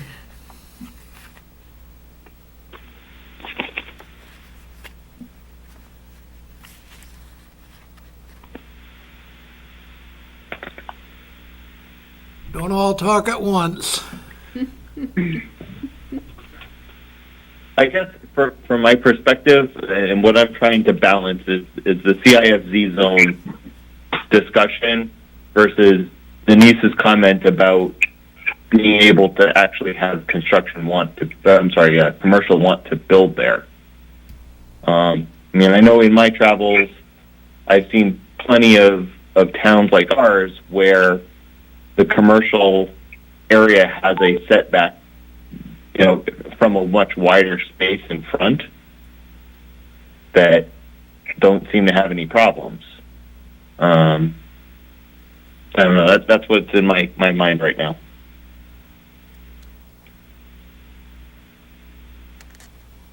What's on in my mind is that we have the town of Goffstown has little commercial and industrial space left, and we did approve an application just down the road a little bit, which the applicant addressed or brought up, and that was an entirely different matter, and an entirely different lot. They may be in somewhat close proximity to each other, but that doesn't mean that it's a given that we would approve this one.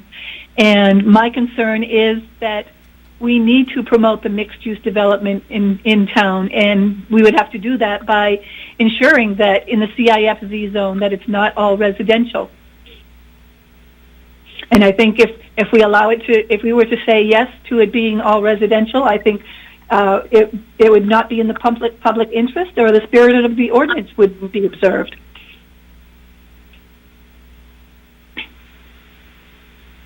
And I would concur with Gail on that. I think that's, in addition to not meeting what I would consider the hardship criteria, it doesn't fit. There hasn't even been an attempt to integrate any kind of CIFZ. And again, the ordinance is very specific on what it's asking for residential or multi-family residential in that particular zone.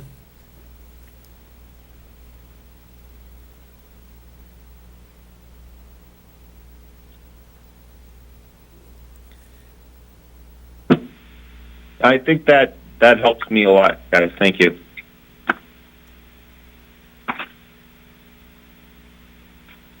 Okay, do we have any further discussion, or would anyone like to make a motion?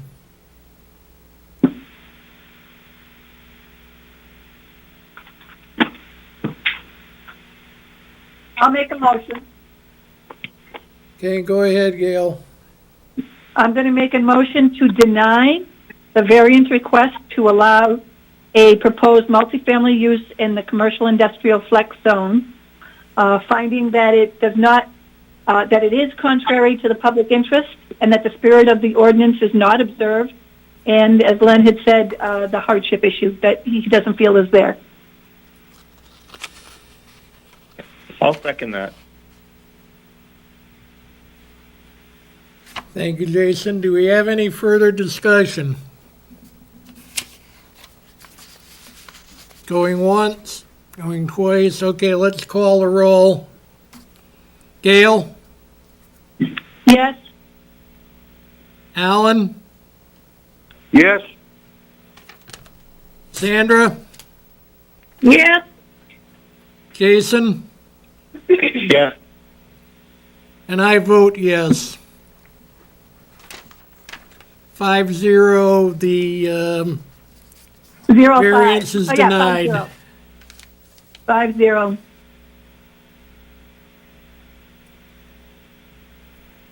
Does that make the other variance request moot? I would say so. Yeah, I think there Okay. should be a statement to that effect. Okay. So we can add in the It's fact nice- that, given the denial of the first request to allow a proposed multifamily use, the second request to permit the buildings with less than the half building length as side setbacks is a moot point. Thank you, Gail. Thank you, Gail. All right. Chair, could I raise a point of order? No. Okay, thank you. That wasn't me. Could you repeat that? Was you? That was Attorney Cronin. And the public hearing has been closed and the board has taken its vote. I understand that. A point of order on procedure doesn't relate to closing the public hearing. The applicant paid for a decision on the setbacks, so we have a complete record and we don't have to do this in multiple pieces. I'd ask that you consider them and vote on them independently. Thank you. All right. I don't have a problem with that vote. If anybody on the board objects, please let me know.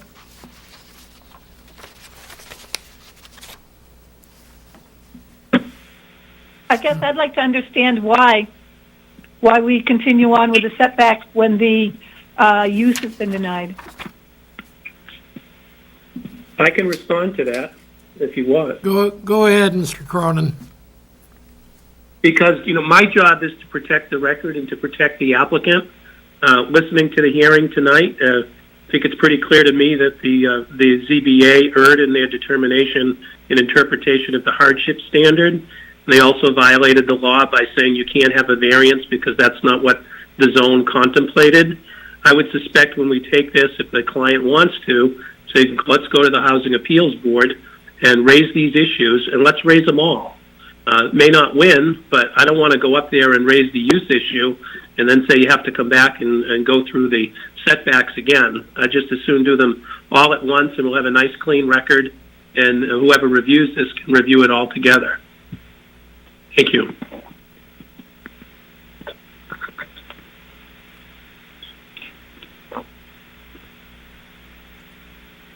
Nancy, you got a comment? And I could use your counsel, Nancy, if you're... Well, I'm not an attorney, that's the first thing I'll say. Secondly, with all due respect to Attorney Cronin, I'm not sure it's the board's job to make sure that his record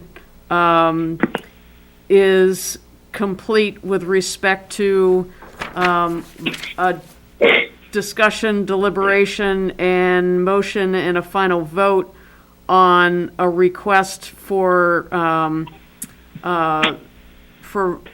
variance from the setback requirements when that request becomes a moot point. It seems like it's not a good use of the board's time to discuss an item that is for a use that is just been turned down.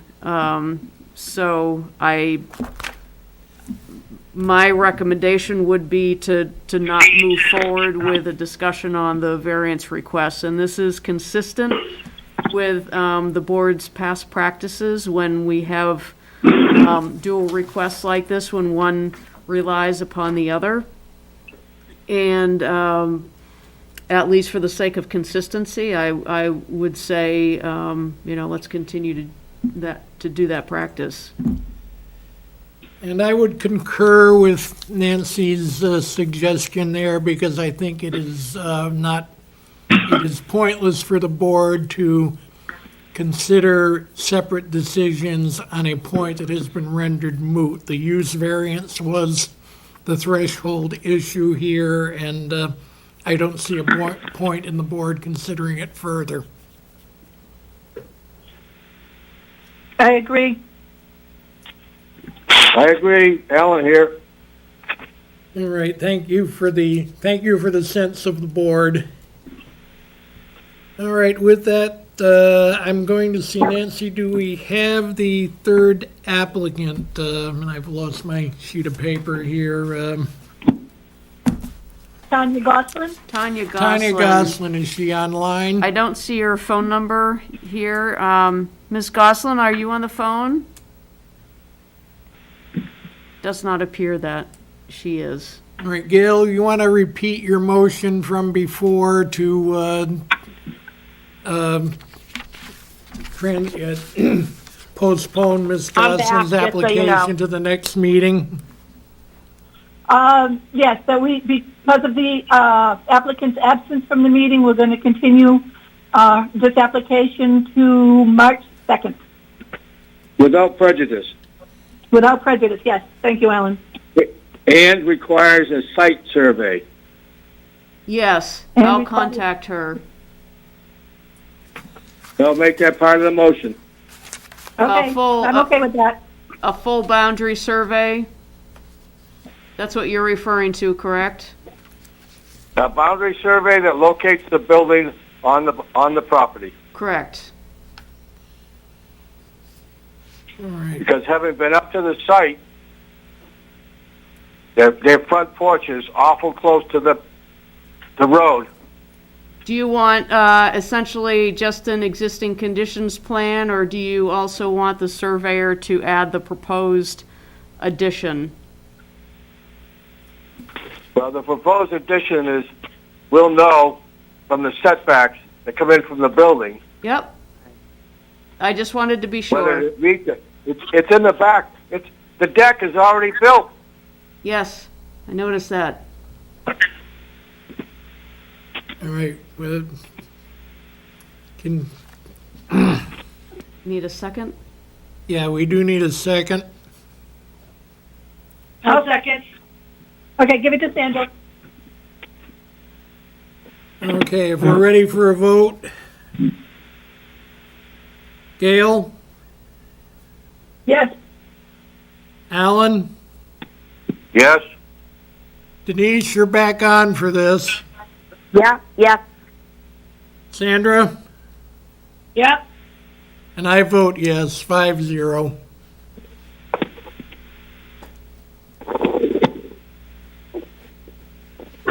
All right, I seeing no, I have one one little thing. Yes, Nancy? So everyone out there, as you know, the March 2nd zoning board meeting will be our first fully remote meeting. And I know Jason, or Alan, you have Microsoft Teams. That's the platform that the town will be using.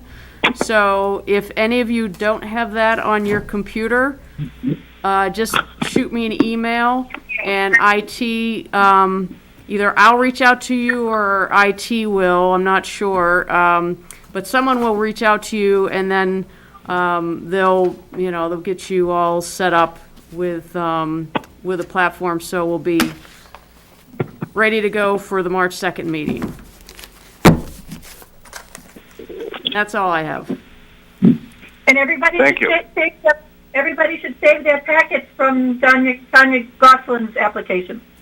Yes, thank you, Gail. Thank you for the reminder, Gail. All right, if there's nothing further, a motion to adjourn, please. I motion to adjourn. I'll second. Okay, we need to do a roll call again, don't we? Gail? Yep. Alan? Yes. Denise? Yes. Sandra? Yes. And I vote yes. We're adjourned. Good night. Thank you, everyone. It was